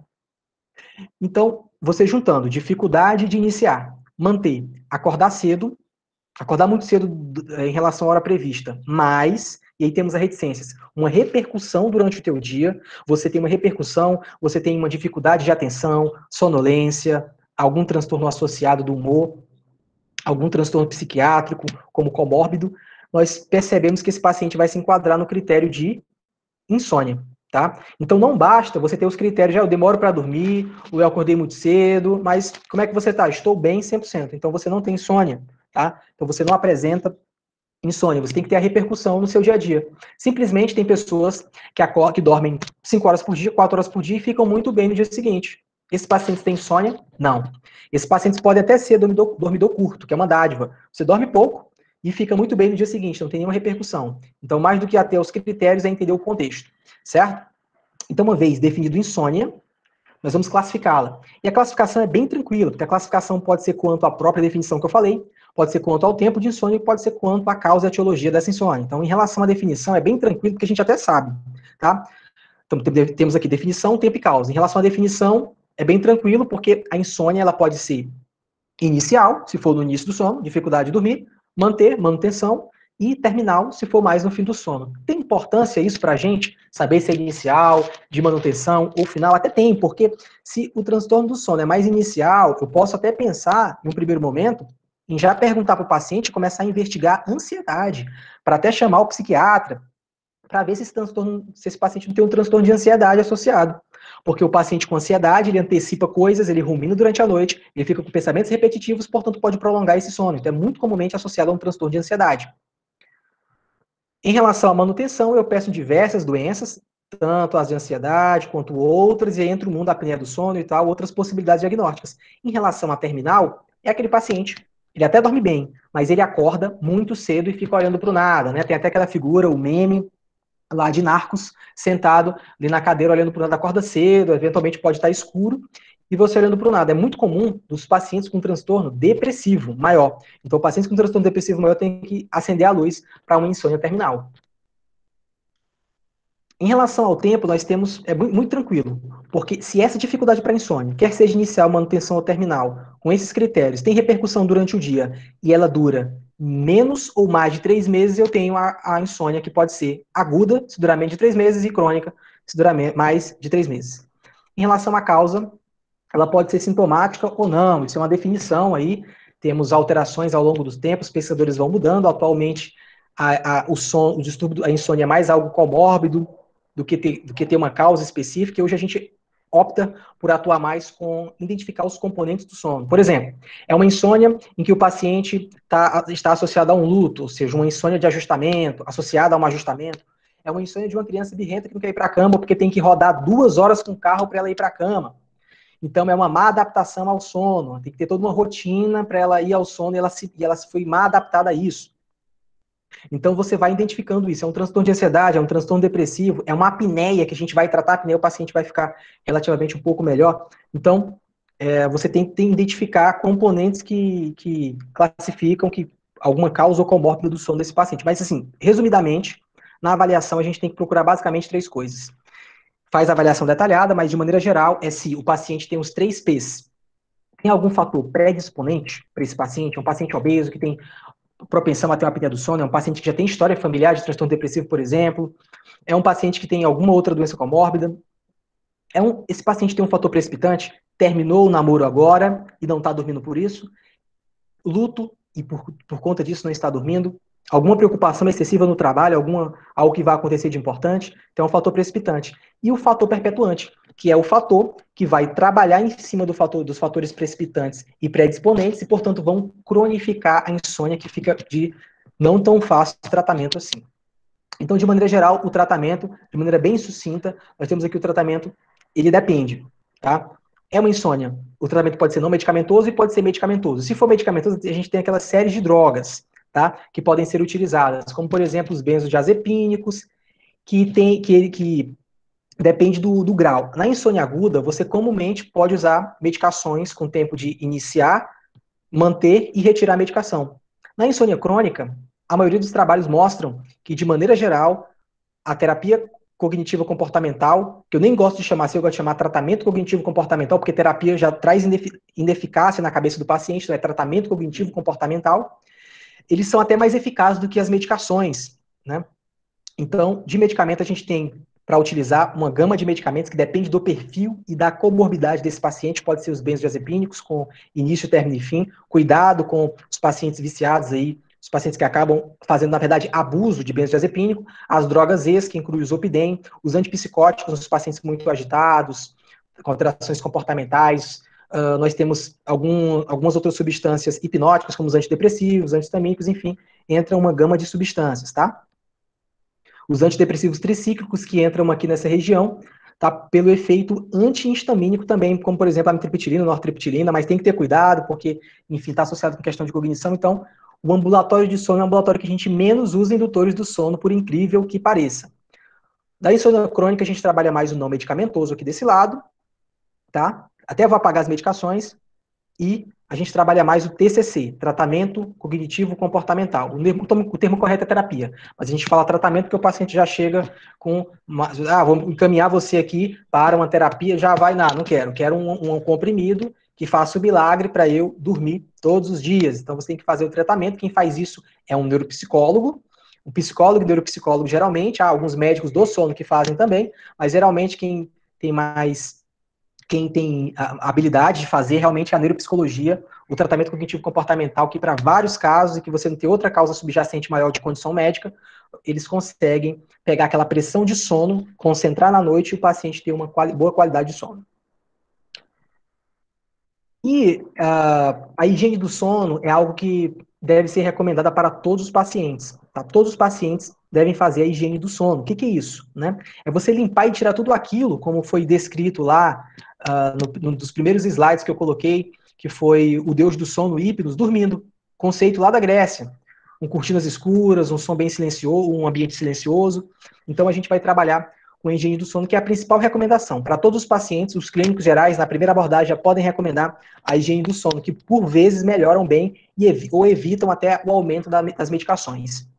Parece óbvio, mas essas recomendações fazem a diferença na vida do paciente. Então, primeiro, é o barulho. Um lugar muito barulhento, você não consegue dormir, tem que ter um ambiente silencioso, adequado, barulho de ventilador, barulho do ronco do marido, porque ronca muito, do companheiro. Então tem que ter um ambiente silencioso. Depois, nem muito quente, nem muito frio, uma temperatura adequada, calor e frio eles prejudicam, tem que estar uma temperatura agradável para o paciente. Luminosidade, um ambiente escuro, favorável ao sono, tá? O contrário também é interessante, aquela criança que quer dormir até meio-dia tem que ser exposta à luz para ela acordar cedo, se tiver alguma funcionalidade para fazer alguma coisa, ir para a escola, etc. E aqui nós temos um filme, uma atividade intensa, adrenérgica, de medo, de emoções. Você não pode se estimular a substâncias de vigília logo antes de dormir, porque isso pode prejudicar você, tá? Então aqui, outra atividade, ninguém conhece, ninguém fez uma andar de bicicleta, uma atividade física ali na Bernardo Sayão, e você pode ativar várias substâncias se você fizer essa atividade física, principalmente à noite, porque você chega adrenérgico, você eventualmente muda até um pico do cortisol, adrenalina, e você muda o seu ciclo habitual endógeno, com pico de cortisol que geralmente é pela manhã, então o ideal é fazer atividade física pela manhã. Eventualmente, se você já tem distúrbio do sono e faz à noite, está tudo bem, tranquilo. Quem tem, se você recomendar pela manhã, a adenosina, quando chegar lá mais à noite, vai ter mais eficácia, por evitar pico de cortisol, por evitar pico de adrenalina, vocês já conhecem pela neurobiologia do sono. E alguns estimulantes, alguns pacientes que usam durante todo o dia. É aquela senhorinha que toma café o dia todo e quer dormir à noite, antagonizando a adenosina. Então nós temos aqui o café, os antagonistas da adenosina, nós temos aqui alguns estimulantes que aumentam, que provocam a taquicardia, enfim, outras coisas, e horário regular para dormir. Não adianta você querer dormir, estudar para uma prova, dormir 3 da manhã, no outro dia que o fim de semana vai desregular todo, que é a rotina dos vários estudantes, você vai acabar desregulando o seu sono, tendo privação e alguma disfunção do sono. Então, isso é recomendado para os pacientes. Ok, agora passando com bastante tranquilidade, nós vamos falar um pouco sobre as hipersonias, tá? Hipersoníase é aquele paciente que ele dorme demais. Tá? Então, a principal queixa desse paciente com hipersonia vai ser a chamada SED, sonolência diurna excessiva. Tá? Qual a principal causa de sonolência diurna excessiva? No nosso meio aqui, por exemplo, vai ser a falta, aquele paciente que não dorme, privação de sono. Não dorme, estuda direto, dorme tarde, acorda cedo, dorme tarde, acorda cedo, chega no fim de semana, tem um descanso, dorme por 12, 13, 14 horas e acha que está dormindo demais, mas ele é privado. Então, a principal causa de sonolência diurna excessiva a gente vai dar um nome bonito para isso, que é a síndrome do sono insuficiente, muito, muito comum nos estudantes. Então, basicamente, a gente vai gravar que a síndrome do sono insuficiente é aquele paciente que está privado de sono e quando chega nas férias ele fica muito bem, porque ele tem tempo para dormir, quando ele se coloca numa rotina boa. Tá? A outra é a narcolepsia, que é uma doença de origem autoimune, na maioria das vezes é autoimune, em que o paciente ele tem uma deficiência da hipocretina. Vocês lembram da hipocretina, importante para a vigília? Então a gente tem a narcolepsia. E a marca da narcolepsia, nós temos a tétrade, sonolência diurna excessiva, ou um paciente com narcolepsia é aquele paciente que ele apresenta muita alucinações hipnagógicas, que são alucinações vívidas, componentes do sonho, componentes da vigília que acontecem durante o sono do paciente. Paralisia do sono, que é um fenômeno em que você, como se você acordasse durante o sono REM, não consegue mexer nada para baixo, nada do olho para baixo, e você está de olho aberto. Você fica com aquela sensação de sufocamento. Então, esses pacientes, eles têm essa tétrade aí. A outra, que está faltando para completar a tétrade, é a cataplexia. O que é cataplexia? Já mostra um vídeo logo à frente. É um paciente que, por causas emocionais, perde o tônus. Ou seja, o REM, a inativação, a inibição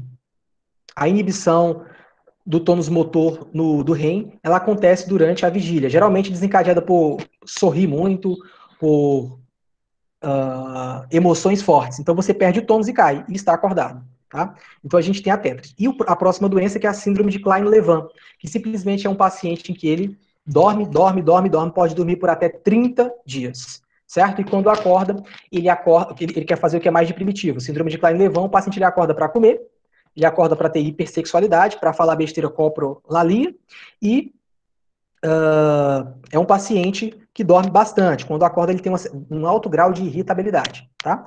Então, são as 3 principais que eu trouxe para vocês para gravar hipersonia mais sonolência diurna excessiva. Principal causa, sono insuficiente. Característica principal, privação de sono e melhora nas férias. Narcolepsia, tem a cataplexia, alucinações hipnagógicas e paralisia do sono. E a síndrome de Klein-Levin é o paciente que tem hiperfagia, hipersexualidade, coprolalia e o paciente que dorme muito. Então, aqui eu vou mostrar um vídeo para vocês, lá do exemplo de narcolepsia, de uma paciente que ela tem uma certa doença aí, neurogenética, em que ela apresenta cataplexia.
Esse daqui é o exemplo de uma outra doença, que é a Niemann-Pick tipo C, ok?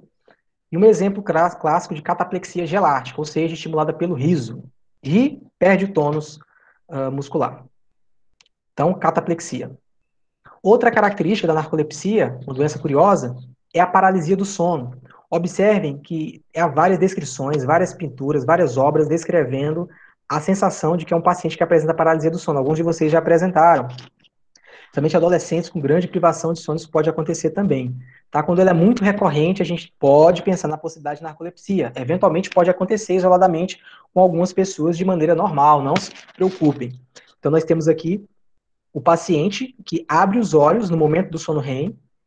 Como ele não consegue, ele tem uma atonia de toda essa musculatura aqui abaixo dos olhos, ele não consegue se mover. Se você acorda e não consegue se mover, você tem uma sensação de sufocamento, de que alguém está apertando você. Então há essa descrição aqui para a gente lembrar da paralisia do sono. Certo. Então, só para detalhar um pouco mais aqui, a gente vai colocar para vocês de novo a narcolepsia, que é a sonolência diurna excessiva, cataplexia, alucinações e paralisia do sono. A narcolepsia, ela, como eu falei para vocês, ela tem uma origem bastante autoimune, tem alguns genes aí, alguns autoanticorpos associados, tá? Alguns genes também que podem estar associados à narcolepsia, tá? Principalmente o DQB10602, na questão familiar, tem um componente autoimune, tem alguns autoanticorpos de algumas doenças, como por exemplo a neuromielite óptica, que pode fazer uma narcolepsia secundária, ou o paciente já tem uma outra doença autoimune que faz comorbidade, começa a atacar essas regiões, aí a região do hipotálamo lateral, tá?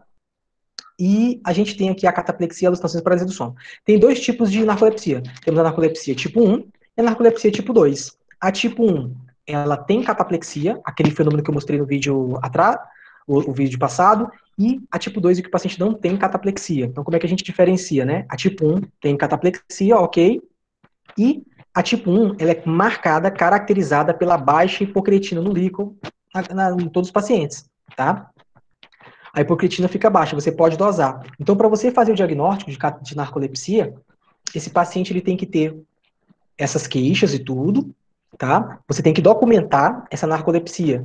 É um paciente em que, em média, uma pessoa pode ter até 20, 30 minutos para começar a dormir. O anormal de uma pessoa que dorme muito rápido é em torno de 10 minutos. Se ele dorme 10 minutos, provavelmente alguma coisa tem. Ou está privado, ou tem apneia do sono, enfim. A pessoa que dorme rápido, né? Um adulto. Na narcolepsia, o paciente tem o critério de dormir em 8 minutos. Tá? Então, em 8 minutos, esse paciente tem que ter a latência do sono. Ou então ele entra no REM muito rápido. Os primeiros 15 minutos ele já entra no REM. Então, para fazer o diagnóstico, a gente deixa o paciente dormir bem, a gente faz uma polissonografia nesse paciente na noite anterior e depois deixa ele dormindo bem, e depois faz 5 etapas, 5 oportunidades para o paciente para dormir 20 minutos. E observar se ele vai demorar 8 minutos para começar a dormir ou se ele vai entrar no REM muito rápido. Porque nós sabemos que o REM demora em torno de 90 a 110 minutos para começar a aparecer no adulto, geralmente normal. Se vai aparecer nos primeiros 15 minutos e até 20 minutos, a gente chama de SOREMP, o sono REM, o período de sono REM precoce naquele paciente. Então, enfim, tirando esses detalhes e pegando só o grosso da narcolepsia, nós temos a tipo 1 com hipocretina baixa. Baixa quanto? Menor que 110 picogramas por mililitro. E alguns detalhes e curiosidades aí da narcolepsia tipo 1. Ok, agora vamos falar um pouco sobre os distúrbios respiratórios do sono, que são muito importantes, tá? E quando a gente pensa em distúrbio respiratório do sono, nós temos alguns distúrbios, que é a apneia obstrutiva do sono, nós temos a síndrome, a apneia central do sono, a síndrome da hipoxemia relacionada ao sono e a síndrome da hipoventilação relacionada ao sono. E de maneira bem conceitual e importante, a apneia obstrutiva do sono é quando você tem uma obstrução, quer seja parcial ou total das vias aéreas. Se for total, a gente chama de apneia do sono. Se for parcial, a gente chama de hipopneia, ok? Síndrome da apneia central. Nós temos, então, o centro de controle respiratório que não funciona. Portanto, o paciente não respira. Não é periférico, é no sistema nervoso central o problema. Então, o problema é central. No distúrbio da hipoxemia do sono, o paciente ele tem uma dessaturação durante o sono. E no distúrbio da hipoventilação, esse paciente ele tem uma hipoventilação, portanto acumula mais CO2, portanto tem uma hipercapnia, tendência a HCO2, acidose, até ou um distúrbio compensado, que muitos pacientes fazem por algum distúrbio pulmonar, ele hipoventila durante todo o sono. Só que de maneira geral a gente vai acabar frisando aquilo de maior importância epidemiológica, que é a apneia obstrutiva do sono. Só para vocês ouvirem falar aqui, o conceito de hipoxemia do sono, o paciente tem que saturar, tem que ter uma saturação menor que 88%, por mais de 5 minutos. Se for adulto, se for criança, menor que 90%. Na hipoventilação, o paciente ele tem uma PCO2 que pode ser medida por até 3 formas, gasometria, um transdutor, o ETCO2, que você tem que identificar esse PCO2 aumentado no paciente durante o sono. Só que de maior importância epidemiológica, nós vamos trabalhar com a apneia obstrutiva do sono. Então, bem tranquilo, bem básico também, a apneia obstrutiva do sono, tá? Ou é uma obstrução, como eu falei, que provoca apneia, ou é uma obstrução parcial que provoca hipopneia. Então, nós temos a parcial que provoca hipopneia e a total que provoca a apneia. Se o paciente tem essa obstrução ela é parcial ou total, e esse paciente gera uma dessaturação, ele pode até, ele começa a fazer um esforço respiratório para vencer aquela obstrução, por isso que essa obstrução gera o ronco dos pacientes com apneia, e ele pode até acordar, não acordar completamente, mas ter micros despertares que nem ele percebe. Ele só vai perceber durante o dia, quando ele vai estar muito sonolento ou falando, parece que eu não dormi nada, porque ficou o tempo todo tendo aqueles micro despertares. Ele não chega a acordar completamente, mas a gente consegue observar pelo exame. Então, basicamente é isso que acontece. Então, de maneira geral, como é que eu faço o diagnóstico? Eu tenho que contar na polissonografia quantas apneias o paciente teve em uma hora, né, durante a noite de sono, quantas hipopneias ele teve em uma hora, e existem alguns fenômenos obstrutivos que não se enquadram em apneia e hipopneia, mas o paciente faz um esforço e acorda. Pode ter um despertar, a gente chama isso de despertar por esforço respiratório. Então a gente vai contar até isso, a gente conta o despertar por esforço respiratório, a apneia, a hipopneia, que a gente chama de, todos esses três, a gente chama de índice de distúrbios respiratórios. Então a gente vai trabalhar com esse índice. Ok, então o paciente tem a clínica de sonolência, de estar cansado, alguma clínica associada. Se eu conto um IDR, o índice de distúrbios respiratórios do sono, que compreende hipopneia, apneia, esse esforço respiratório ao sono maior que 15, a gente tem um diagnóstico de AUS. E é AUS mesmo, viu, pessoal? Não é SAUS. SAUS era antigamente chamado de síndrome e tal, mas a nomenclatura correta da Academia Americana agora mudou para AUS. Não pegou ainda, mas é o termo correto que é recomendado pela classificação e pela Academia Americana de Sono. Então, aqui nós temos um índice de distúrbios respiratórios maior que 15, o diagnóstico para apneia obstrutiva do sono, AUS. Se eu tenho um índice de distúrbios respiratórios do sono por adulto, né, maior que 5, para a gente fechar o diagnóstico, a gente tem que provar que ele tem alguma condição que possa piorar, que piore essa condição, ou vice-versa. E a gente vai entrar aqui para gravar, sempre são as comorbidades, tá? Para a gente gravar, é só pensar nas doenças que mais matam no mundo, né? AVC e infarto. Então a gente já entra como comorbidade. Então a gente vai passar basicamente, para a gente aprender essas comorbidades, a gente passa pela cardiologia, 4 doenças da cardiologia: insuficiência cardíaca, fibrilação atrial, infarto agudo do miocárdio, hipertensão arterial sistêmica. Na neurologia, 2, com comprometimento cognitivo, que são as síndromes demenciais, ou o paciente vai apresentar um AVC, já tem um AVC. Na endocrinologia, diabetes mellitus, e na psiquiatria, um transtorno do humor. Então, se ele apresenta qualquer coisa dessas aí e já tem 5, pensa em tratar, porque você pode piorar o desfecho desses pacientes, tá? O desfecho fatal pode ser aumentado se você não faz um tratamento estabelecido para esse paciente. Então, diagnóstico, IDRS maior 15 ou 5 mais comorbidades, bem tranquilo. Ok, apaga ali um pouco, vamos falar sobre classificação, e é bem tranquila a classificação. Para diagnosticar, eu uso tudo: hipopneia, apneia e o esforço respiratório associado. Para classificar, nós usamos só a apneia. Vamos ser objetivos na apneia. Só aquilo que, de fato, é mais objetivo e mais grave, é a apneia. Então, a gente coloca o seguinte cutoff, né? Nós temos aqui, vamos usar só a apneia, portanto, só o IAH, índice de apneia, tá? Hipopneia, na verdade, a gente tira aquele esforço respiratório, então fica só o IH, e a gente vai colocar assim: se o paciente tem menos de 15, é leve; maior que 15, é moderado; e maior que 30, o paciente que tem mais de 30 apneias e hipopneias obstrutivas do sono, tá? Esse paciente, ele vai apresentar um estado mais grave. Ok, em relação à apneia obstrutiva do sono, nós temos a classificação que nós já comentamos: o paciente com quadro leve, moderado e grave, tá? Essa é a classificação do adulto, através do índice de apneia e hipopneia do sono aqui, tá? Em relação à criança, é um pouquinho diferente, né? Tudo na criança é um pouquinho diferente. Então a gente é mais criterioso nas crianças. Se o paciente apresentar, primeiro que a gente não usa o IH, a gente usa o IAOH, ou seja, a gente só considera na criança os eventos obstrutivos, porque na apneia pode ter alguns eventos a mais mistos que a gente considera aqui no adulto. Então é o IAOH, um critério diferente. Ela pode ser, então, maior que 1, leve, nós utilizamos tanto o IH para diagnosticar quanto para classificar na criança. Então, MOC 1 leve, MOC 5 moderado e MOC 10 já é grave. Na criança é bem diferente, tem as peculiaridades, enfim, só por curiosidade, tá?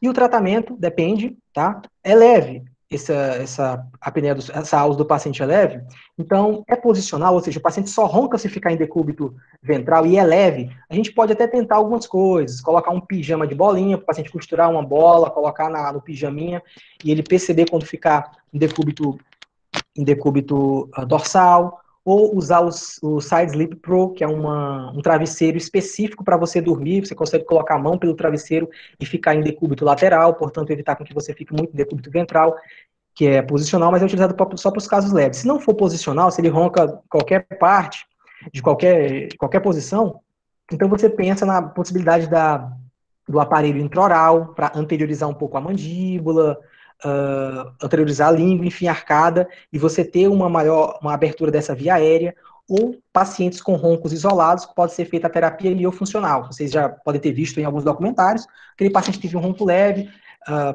promove uma melhora da musculatura faringe, orofaringe e tudo, e esse paciente ele até diminui o ronco, a intensidade e tudo, mas para casos leves. Geralmente para casos moderado e grave, para diminuir a mortalidade por eventos cardiovasculares, já que esse paciente desatura, tem uma instabilidade cardiorrespiratória, nós temos que tratar com pressão positiva. E a gente vai usar o CPAP, ou dependendo do nível, o BIPAP, para você de fato abrir aquela via aérea. Esse paciente não vai roncar, porque vai estar livre, vai melhorar o ronco.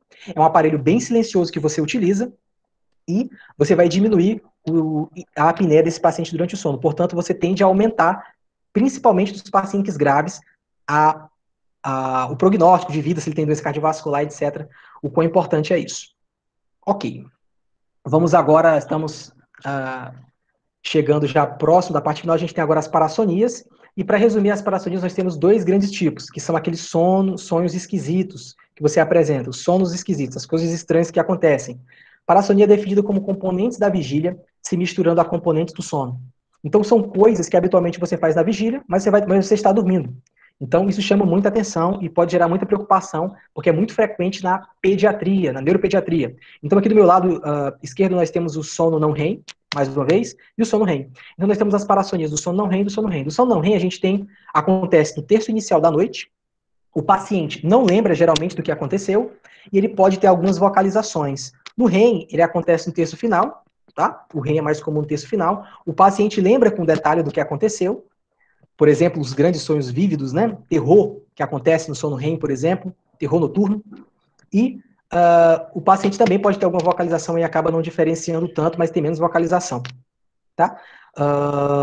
O grande lance aqui é que, muito comumente, o não REM, ele acontece com os pacientes aqui com os olhos eventualmente abertos, o REM, o paciente está de olho fechado. Isso pode acontecer também, tá? A vocalização é mais comum aqui. Ok. Quais são os distúrbios das parassonias não REM? Então, a gente tem o estado confusional, que é um fenômeno que acontece, por exemplo, quando você está naquele sono gostoso, sono de ondas lentas, e de repente você acorda. É muito comum esse evento acontecer quando você estuda muito para aquela prova, muito difícil da faculdade, eventualmente vira à noite, faz a prova, chega em casa, vai ter aquele sono prolongado, aquele sono bem restaurador. E de repente acorda no meio da tarde e se pergunta, acorda confuso, onde eu estou, o que eu estou fazendo, o que está acontecendo, e demora um tempo para você voltar. Eventualmente você pode ter até alguns comportamentos bizarros, né? Alguém pode perceber algum comportamento estranho depois que você vai dar em si para ver o que está acontecendo onde você está. É o famoso estado confusional. Você acordou naquele sono de ondas lentas do não REM. Geralmente no sono N3. Você pode ter também o sonambulismo, muito comum em crianças, as crianças que acordam nos primeiros terços da noite, e aí tem que ter cuidado em relação à segurança dessa criança. Ela acorda e ela fica caminhando. Em inglês até a gente chama de sleepwalking, né? Esse paciente ele caminha, deambula, como se estivesse em vigília, mas esse paciente ele está dormindo. E ele pode ter comportamentos bizarros também. O terror noturno, que ele pode acontecer também. E o que acontece no terror noturno? Basicamente, nós temos no terror noturno um paciente em que a criança que acorda no meio da noite, e essa criança, ela tem várias manifestações autonômicas, que são manifestações cardiorrespiratórias, grita, chora, fica sentada na cama, vai, passa um tempo, dorme como se nada tivesse acontecido, não lembra no dia anterior e depois nunca mais acontece, é o chamado terror noturno. Perdão. O que acontece no REM, que eu havia falado anteriormente, na verdade são os pesadelos, que você lembra dos sonhos vívidos, né? Ruins. Então, aqui no terror noturno, ele é do sono não REM. A criança faz essas estereotipias e você vai lembrar que é do não REM porque o paciente tem amnésia, tá? Então, do REM, nós temos agora o transtorno comportamental do sono REM, a paralisia do sono e os pesadelos. O transtorno comportamental do sono REM, você simplesmente vai ter um paciente que está no sono REM e ele não tem uma atonia adequada. Vamos supor que você sonhe que você está brigando. Você fica lá brigando no seu sonho, movimentando os braços, a perna, gritando, mas a única coisa que se movimenta fisiologicamente são seus olhos. Só que no transtorno comportamental do sono REM, você de fato vai estar dormindo de olhos fechados e fazendo as movimentações. Já mostro um vídeo para vocês. Isso aqui é um marcador de um grupo de doenças na neurologia chamadas de alfa-sinucleinopatias, que aí, como exemplo, doença de Parkinson, transtorno doença por corpúsculos de Levy, atrofia de múltiplos sistemas é um marcador desse tipo de doença. Tá? A paralisia do sono eu já expliquei como é que acontece, lá da narcolepsia, tá? Que é uma parassonia do REM. E os pesadelos, muito comuns, que você geralmente lembra, o pesadelo fala função ruim e tal, você acorda, pode até acordar de tão ruim, tá? E ele acontece no sono REM. E se frequente, exige tratamento. As parassonias, elas geralmente são transitórias, não exige geralmente conforto para os pais, porém, quando frequentes, você tem que fazer uma abordagem, algum tratamento para esses pacientes, identificar alguma causa que esteja gerando essa instabilidade no sono. E entre diversas doenças como possíveis causas, tá? Ok, eu vou mostrar aqui um vídeo para vocês, o paciente que ele está dormindo, e observem o que acontece com ele.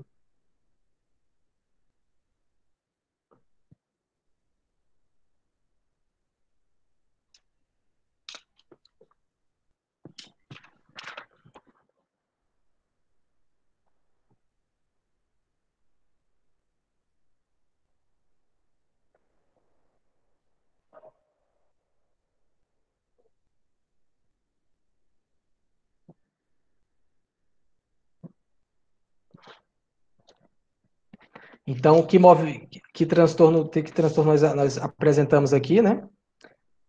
Então, a gente tem o transtorno comportamental do sono REM. Paciente de olho fechado, ele estava sonhando, não sei, tinha uma cobra, algum animal, alguma coisa que estava incomodando, que ele estava chutando, tá? Muito comum, pacientes mais idosos, porque está associado com as síndromes demenciais do grupo das alfa-sinucleinopatias, ok? Então, agora vamos para os distúrbios do movimento, tá? Quando a gente pensa em distúrbio do movimento, é bem tranquilo, porque a gente vai lembrar logo das mioclonias que acontecem com muitos estudantes aí que têm privação de sono, certo? Então a gente vai pensar em síndrome das pernas inquietas, movimento periódico dos membros, o bruxismo, as mioclonias e os ritmos, entre outros, tá? Vou passar rápido, porque só por curiosidade, eu vou falar dois grandes, eu vou colocar aqui um vídeo bem interessante de um desses distúrbios do movimento, mas antes disso a gente vai falar do principal transtorno do distúrbio do movimento do sono, que é muito frequente, inclusive está associado com uma alteração muito frequente na prática na clínica médica, que é a anemia ferropriva.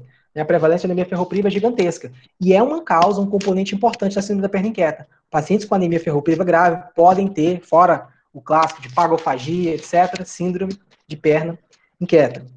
Então, também chamada de síndrome de Willis-Ekman, foi descrita aí por esses pesquisadores. Nós temos uma prevalência bem importante. A prevalência de insônia, para vocês terem uma ideia, ela pode chegar a 30% da população, uma insônia aguda. Quando tem uma insônia importante crônica, insônia, nós temos 10%. Para vocês terem uma ideia de quão importante é a questão da medicina do sono. A prevalência de hipertensão arterial na população geral é em torno de 10%, se considerar as crianças, né? Quando você considera só adultos, aí chega em 30%, 60 anos, 60%. Então, tem uma noção de que se aproxima da hipertensão arterial aí no adulto, 30%. Então, o Ekman, ele tem uma prevalência em torno de 15%. Tá? Quando é moderada a grave, a ponto de exigir tratamento, a gente observa uma prevalência em torno já de 3%, os casos que são moderados a graves. Geralmente tem história familiar positiva e tem esse gene aí BDND9, que pode estar associada a essa herança familiar, essa movimentação inquieta. Então, qual a definição? Né? A gente tem um diagnóstico caracterizado por movimentação, uma necessidade irresistível de movimentar as pernas, que piora que piora com repouso e melhora quando você movimenta. E geralmente acontece no fim do dia. É diferente daquela movimentação de perna para quem está ansioso, que fica movimentando lateral. É uma movimentação de você pode roçar os pés, você pode fazer uma movimentação de flexão e extensão, certo? Uma movimentação só de extremidades. Nos casos mais leves, geralmente no fim do dia.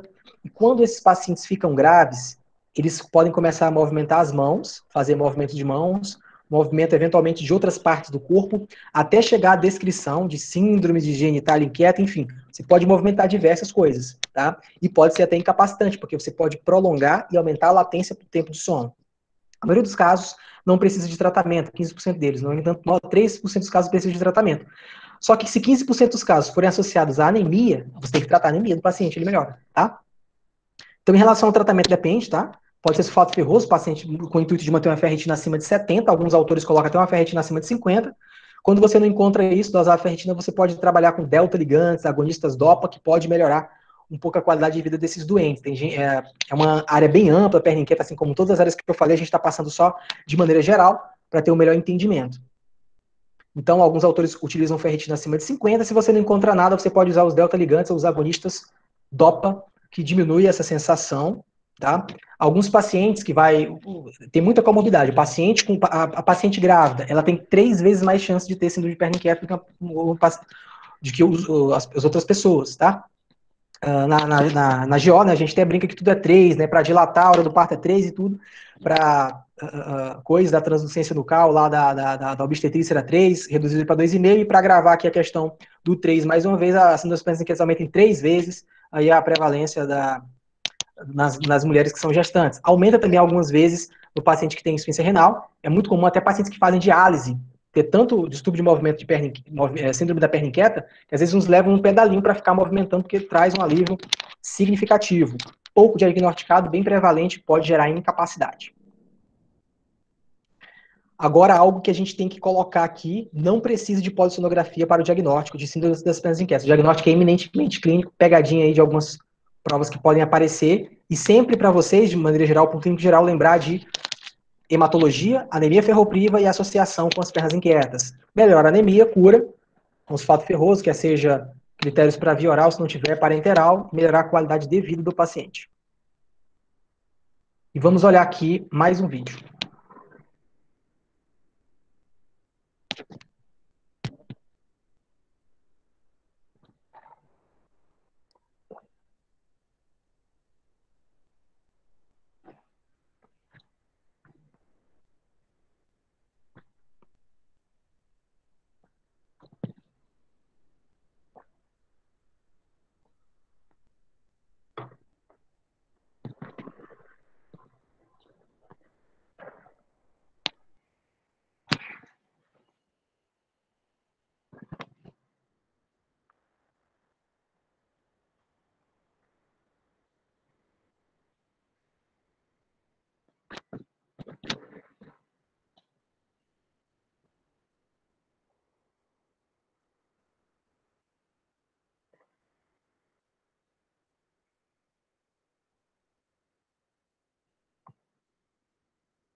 Então, observe esses movimentos próprio-espinhais, que é um tipo de mioclonia que essa paciente apresenta. Tá? As mioclonias podem ser fragmentadas, podem ser de membros. Geralmente, quando de membros no início do sono, fala a favor de mioclonia do sono. Geralmente de fenômenos benignos. Porém, quando muito excessivas em idosos, ou então quando ela acontece muito no fim da noite, tem que ter preocupação, porque pode ter uma doença de base. Tá? Geralmente nos pacientes privados, quanto mais eles dormem, e tem uma consolidação, a qualidade do sono, esse tipo de distúrbio pode ter uma melhora significativa. Caso seja excessiva, também a gente pode fazer o tratamento, ok?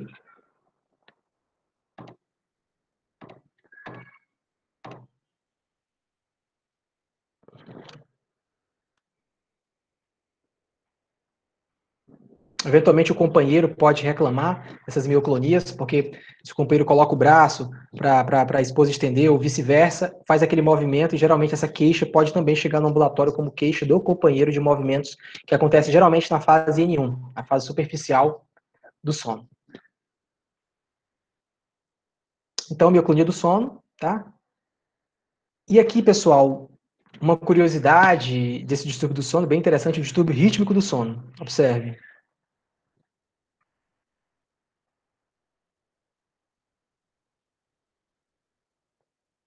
Aqui é um vídeo da Neurology, tá? Academia Americana de Neurologia.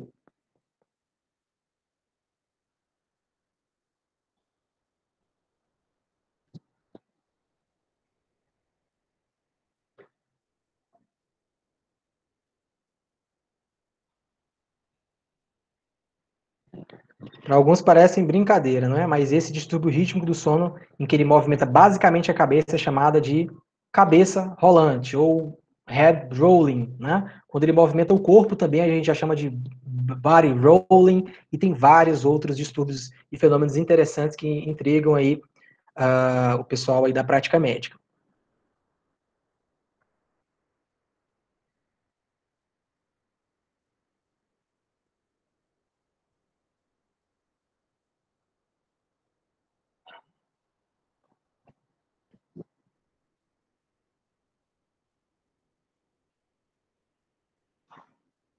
Isso pode demorar por muito tempo, né? 2 minutos. Quando acontece em crianças, os pais chegam muito preocupados no consultório.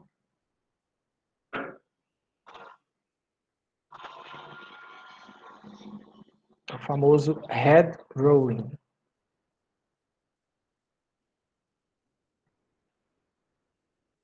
Pronto, voltou a dormir.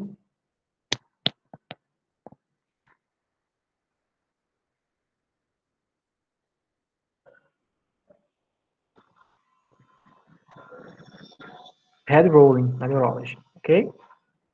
Então agora a gente vai para os distúrbios de ritmo agora para finalizar. Então assim, bem tranquilo, do básico. Nós temos o paciente em que a gente tem uma estimulação visual, passa pelas células ganglionares, o paciente de alguma forma desse estímulo solar vai ter a produção do grupo da serotonina, mantendo vigília, serotonina, enfim, e esse paciente vai ter ativação da vigília associada a esse estímulo solar. Enquanto que à noite, na escuridão, a gente tem uma produção de melatonina associada, em que essa escuridão ativa a produção de melatonina, e esse paciente tem o seu cronotipo interno, em que ele tem que dormir. É bem exemplificada essa questão do ritmo circadiano do cronotipo, por exemplo, cada um tem um cronotipo individual. Vocês conhecem aquela pessoa que acorda de manhã cedo, muito bem, todos os dias, faz caminhada de 1 hora, corrida, academia, vai para a faculdade, volta, e depois, mais ou menos 19, 20 horas, está dormindo. Enquanto tem outras pessoas que têm muita dificuldade para dormir, para acordar cedo, muita dificuldade, para acordar bem tem que acordar 9h30, 10 horas, acordam bastante sonolentas, como se estivessem obnubiladas, irritabilidade, né? O pessoal dá bom dia, já fica assim, aquele bom dia seco, vai embora, e quando chega a noite, a pessoa está ativada, energizada, aquele momento melhor para estudar, melhor para fazer tudo. Então, o que eu estou explicando aqui são 2 cronotipos de pessoas, que tem o cronotipo matutino, que se dá muito bem pela manhã, acorda cedo, e o cronotipo vespertino, que tem uma alta funcionalidade no período da noite. Vocês já podem identificar o cronotipo de vocês aí. Só que nós temos uma imposição social, que as coisas têm que funcionar de 7 da manhã às 7 da noite. Quem que se dá melhor nessa funcionalidade é o cronotipo matutino.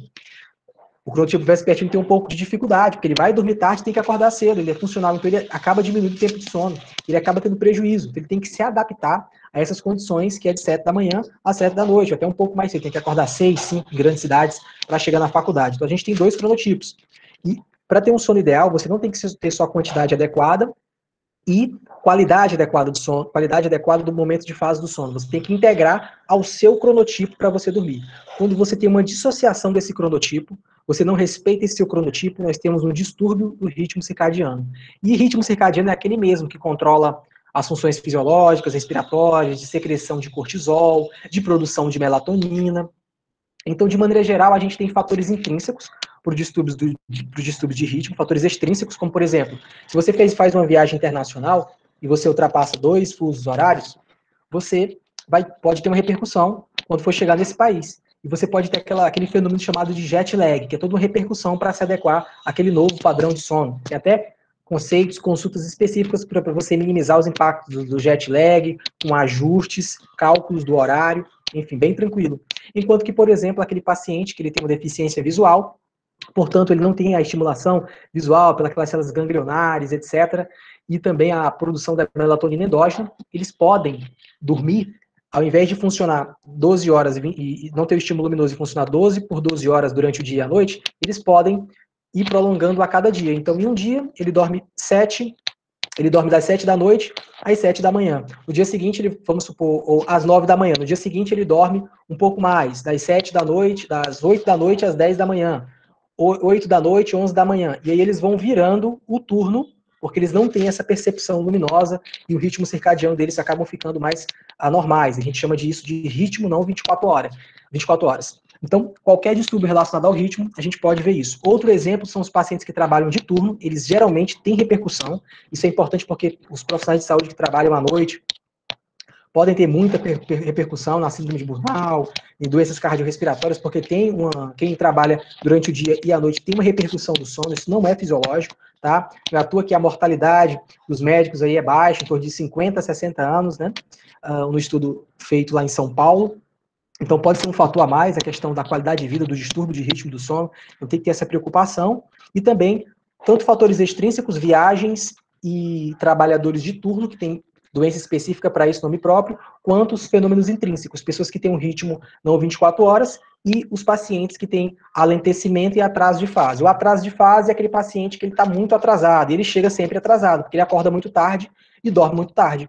E o avanço de fase é aquele paciente em que ele chega muito cedo, mas também ele dorme muito cedo.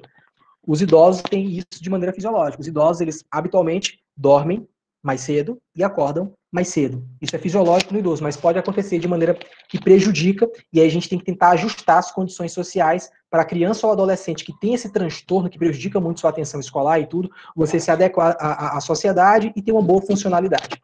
Então, de maneira bem genérica, isso aqui é uma outra aula de estudo de ritmo, é isso, os extrínsecos e intrínsecos, exemplo, jet lag e intrínseco sono vigília não 24 horas do paciente com deficiência visual, para ilustrar ali a viagem para a Europa, para os Estados Unidos, e aqui o paciente com deficiência visual, só para a gente ter uma ideia geral dos distúrbios de ritmo. Então, pessoal, só agora para finalizar a aula, a gente vai só fazer alguns links importantes que eu gostaria que vocês gravassem e levassem dessa aula. Eu joguei bastante informação, tá? De maneira superficial e tudo, mas joguei bastante informação aí e vamos trazer o que é mais importante. Primeira coisa, tratamento de insônia. Lembrar do tratamento principal, não é remédio. TCC, tratamento cognitivo comportamental, com psicólogo, neuropsicólogo, e principal coisa para lembrar do tratamento, higiene do sono, tá? E agora, esses outros conceitos. Se você dormiu a aula toda, esse é o momento de você acordar, prestar atenção nesse slide, gravar o que aconteceu, e aí você pode comentar que você é como se tivesse participado da aula, certo? Então, vamos lá. Sono é algo passivo? Não, definitivamente não é, com a descoberta do sono REM, né? Fases do sono quais são? Não REM, 1, 2 e 3, e o sono REM. Insônia crônica. Insônia crônica é aquela por mais de 3 meses. Principal causa de doença desnecessiva, aquele paciente que está privado de sono, aquele que não dorme, síndrome do sono insuficiente. Cataplexia é perda do tônus muscular associada a emoções, aquele paciente lá sorrindo. Neurotransmissor do sono, para a gente lembrar de um, lembra qual? Do sono. GABA, B de inibitório, inibindo todos os outros, GABA. Onde fica o interruptor? O interruptor está mais próximo ali do VLPO, né? O VLPO que vai lá e tomada está aqui, o VLPO ativo, GABA, inibe todas aquelas outras que vocês muitos não estão lembrando agora e promove o sono. Diagnóstico de apneia obstrutiva do sono, eu uso o IDRS, apneia, hipopneia e também uso o esforço respiratório associado ao despertar. Para classificar a apneia do sono, eu uso índice de apneia e hipopneia, apenas, para a gente gravar. E preciso de polissonografia para o diagnóstico de síndrome de pernas inquietas? Definitivamente não. Diagnóstico clínico e lembrar os pacientes com anemia ferropriva. Muito obrigado. Professor, muito obrigada pela aula. Foi uma aula muito rica de informação e que, particularmente, eu acho um assunto muito interessante, despertou muita curiosidade. Acho que em mim e nos outros alunos também participaram. Tá todo mundo mandando aqui elogios, dizendo que foi uma aula excelente, incrível, e agradecendo a sua participação. Algumas pessoas enviaram algumas dúvidas, eu queria saber se o senhor tem tempo de responder ainda, tem disponibilidade? Sim, tranquilo, tranquilo. Tá certo, então vou pegar aqui as dúvidas.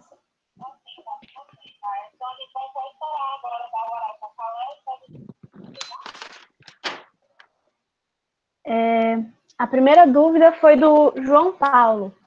Ele perguntou: professor, quais métodos posso utilizar para dimensionar a qualidade de sono e a fadiga em um paciente, fora do campo de exames clínicos? Ó, nós temos, para dimensionar, a gente vai ter que usar algum exame clínico, quer seja físico ou laboratorial, certo? Na anamnese, a gente já tem uma ferramenta, que é a escala de Epworth. A escala de Epworth, basicamente é isso. Vamos supor, você dormiu após o almoço é um grau de sonolência, um grau de impacto de sonolência, certo? Você está dormindo no trânsito com sinal vermelho, quando para o sinal vermelho, é um grau muito mais acentuado. Então, essa escala pega coisas simples a coisas completamente absurdas e coloca uma numeração. Geralmente, a partir de 11, você tem um grau de repercussão desse sono mais objetivo na tua vida. Outra coisa que você acaba colocando de maneira mais, até não tão objetiva assim, tá? Que é algo subjetivo que você tenta objetivar, na verdade, né? É você ver se esse paciente tem comorbidades associadas, fora o estudo específico lá da polissonografia, para ver a questão da qualidade de tudo. Os dados maiores vêm da anamnese, quando se fala em insônia, da repercussão. Geralmente, a gente tem que diferenciar também fadiga de sonolência diurna excessiva.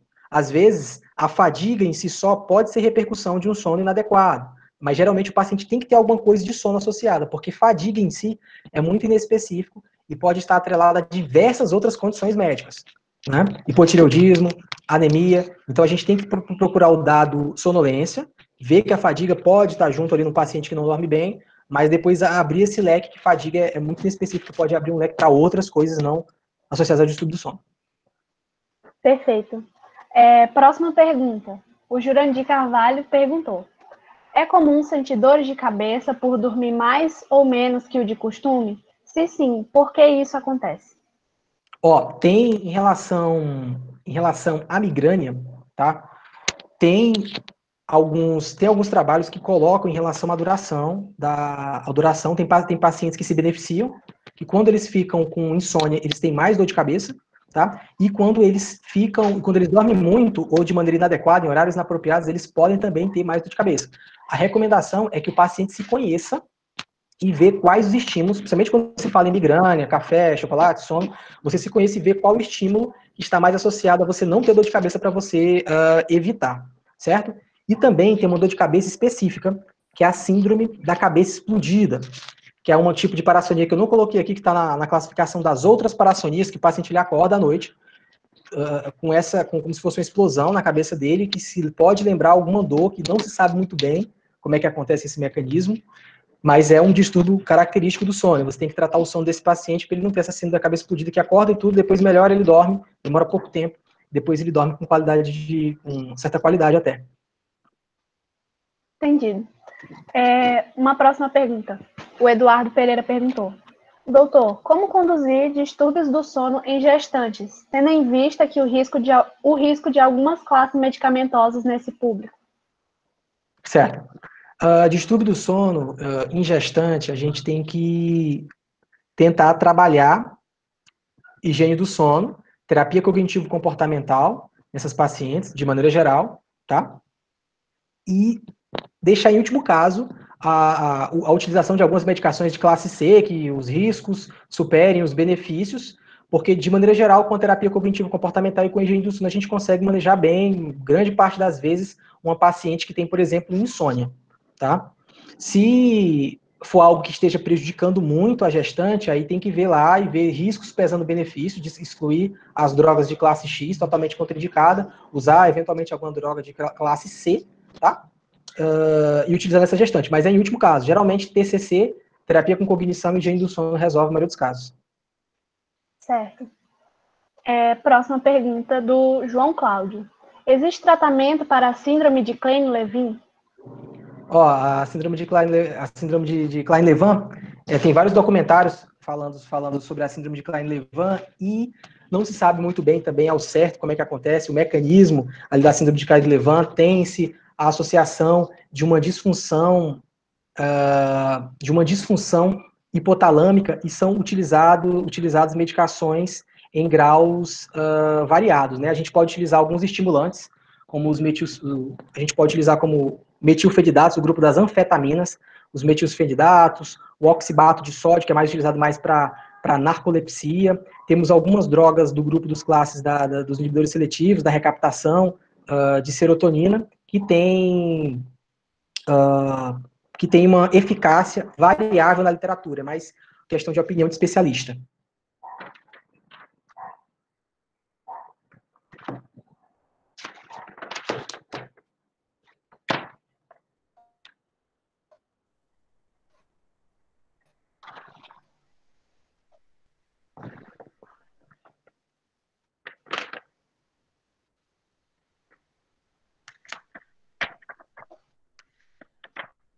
Ok?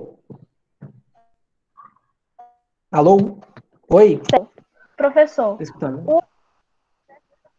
opa, acho que, eu não sei se foi a minha internet que caiu.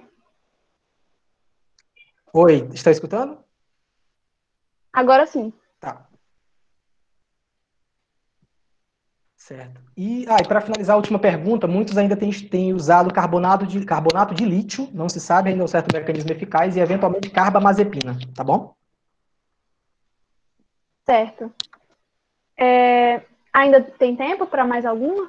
Pode ficar à vontade, tranquilo. Tá certo. A Flávia Reis perguntou: professor, o que justifica o sonambulismo? Por que algumas pessoas têm e a maioria não tem? Ó, o sonambulismo, ele é componente da vigília do sono. Você pode ter o sonambulismo por causas secundárias, ou seja, o paciente ele tem uma apneia obstrutiva, a criança tem uma apneia obstrutiva do sono, portanto ela vai ter um sono mais perturbador, vai ter hipoxemia e vai instabilizar esse sono dela, e ela vai ter sonambulismo, só que na maioria dos casos, você tem um componente genético, que tem uma herança até familiar. Meu pai teve, meu tio teve, meus irmãos, meu filho tem esse componente genético forte e transitório, em que tem algumas vezes, quando geralmente chega aos 5, 6 anos, simplesmente desaparece. Geralmente, quando você tem frequente, você tem que pesquisar algum distúrbio do sono adjacente, certo? Que é a apneia obstrutiva do sono, como eu falei, algum distúrbio rítmico, epilepsia, TDAH, enfim, e outras comorbidades de doenças neurológicas, tá? Entendi. Agora a pergunta do Jarison Lopes. Há comprovação científica para o uso de substâncias fitoterápicas como a Passiflora incarnata no Ó, tratamento da insônia?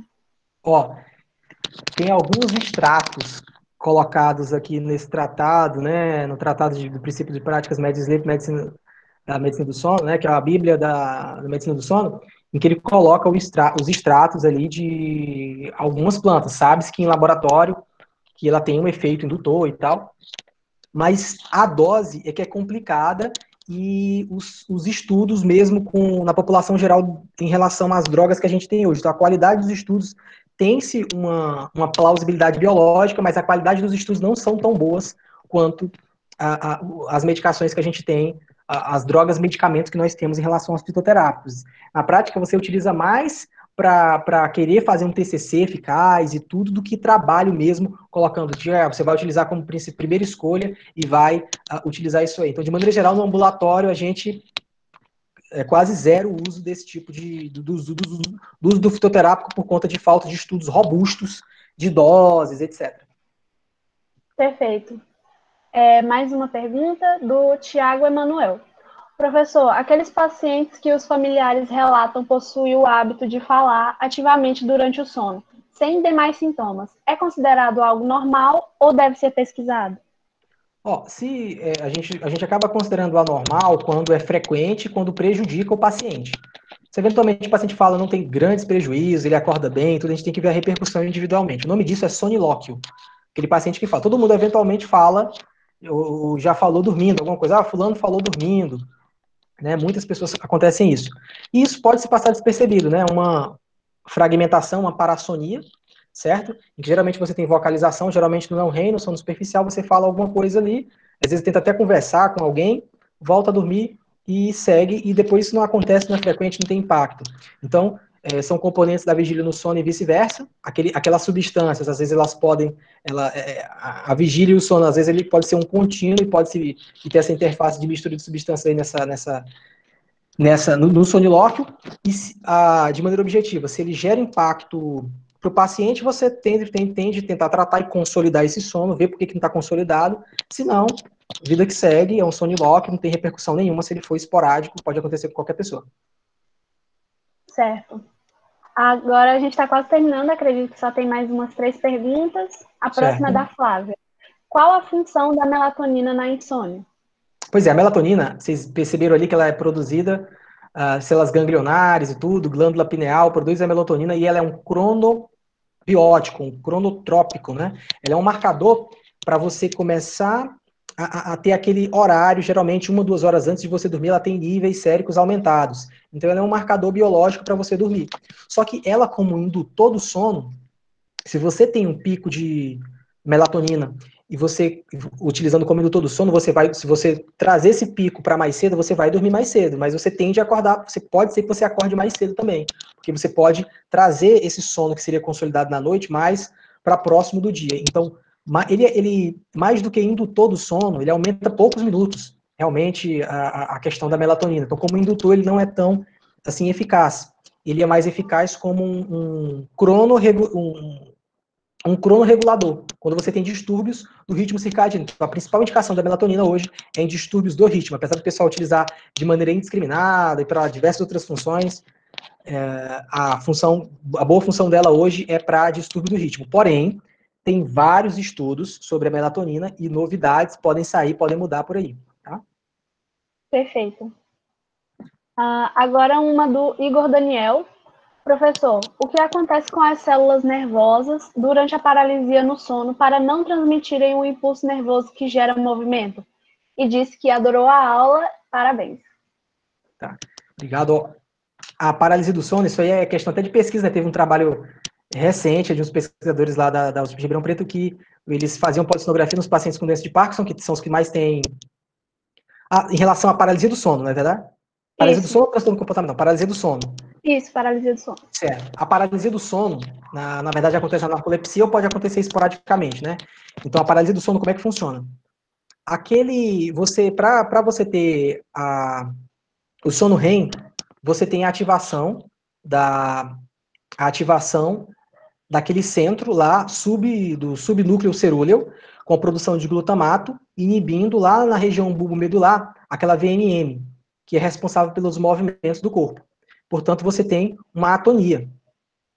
E a única musculatura que é permitido, de maneira geral, você movimentar, estriada esquelética, é a musculatura ocular extrínseca, que você faz os movimentos rápidos dos olhos. Agora imagine que de alguma forma você tem um movimento de abertura ocular. Então, por algum motivo, certo? Esse controle, ele não é total e você abre os olhos durante esse momento. E você permanece com a atonia do sono REM, tá? Isso está sendo bem estudado. E você tem uma disfunção nessa região de controle da musculatura ocular e você tem a abertura palpebral. E você vê tudo que está acontecendo, tem uma intrusão de vigília, já que as substâncias da vigília e do REM são muito próximas, e, portanto, você tem essa sensação de sufocamento e tudo, porque você não consegue mexer. É como se você acordasse e a zona parafacial, ela continuasse ativada, sem se você se movimentar. Você acordou no sono REM, você está meio acordado e meio no sono REM. Então, basicamente, a explicação que tem hoje é essa. Perfeito. Agora, a última pergunta da Flávia. Em caso de depressão associada à insônia, como fica o tratamento? Depressão associada à insônia. Essa é uma pergunta que é feita comumente para os psiquiatras, eles que realmente têm a habilidade de diferenciar, para ver mais ou menos o que vai ser tratado primeiro, né? E em discussões com a equipe interdisciplinar, composta por médicos do sono, estudantes e residentes da psiquiatria e tudo, muitos, dependendo da gravidade, um quadro mais moderado a grave, eles tendem a tratar as duas coisas ao mesmo tempo. Trata o sono e trata o transtorno depressivo. Quando é muito leve, às vezes eles tendem a tratar inicialmente com foco medicamentoso no transtorno depressivo, uma medicação antidepressiva, por exemplo, que por consequência melhora já a qualidade do sono. Ou então uma droga que tem as duas funções, que provoca sonolência e que é um antidepressivo. É uma boa também em ser utilizada. Então tem essas estratégias que eles vão utilizando, vendo o perfil do paciente para se encaixar. Ou se moderada grave, tratar os dois ao mesmo tempo, ou tratar um para ver a melhora do subsequente, principalmente quando é leve. Perfeito. Então foram essas as perguntas. Professor, agradeço muito a sua participação no evento, agradeço ter aceitado o nosso convite. A palestra foi realmente muito engrandecedora, muito interessante, todo mundo elogiou bastante a escolha dos assuntos abordados, da sua didática, e muito obrigada. Então a gente encerra aqui a palestra das 14 horas, das 16 horas, desculpa, e encontro vocês na nossa última palestra da jornada. Até mais. Certo, eu agradeço. Tchau, tchau.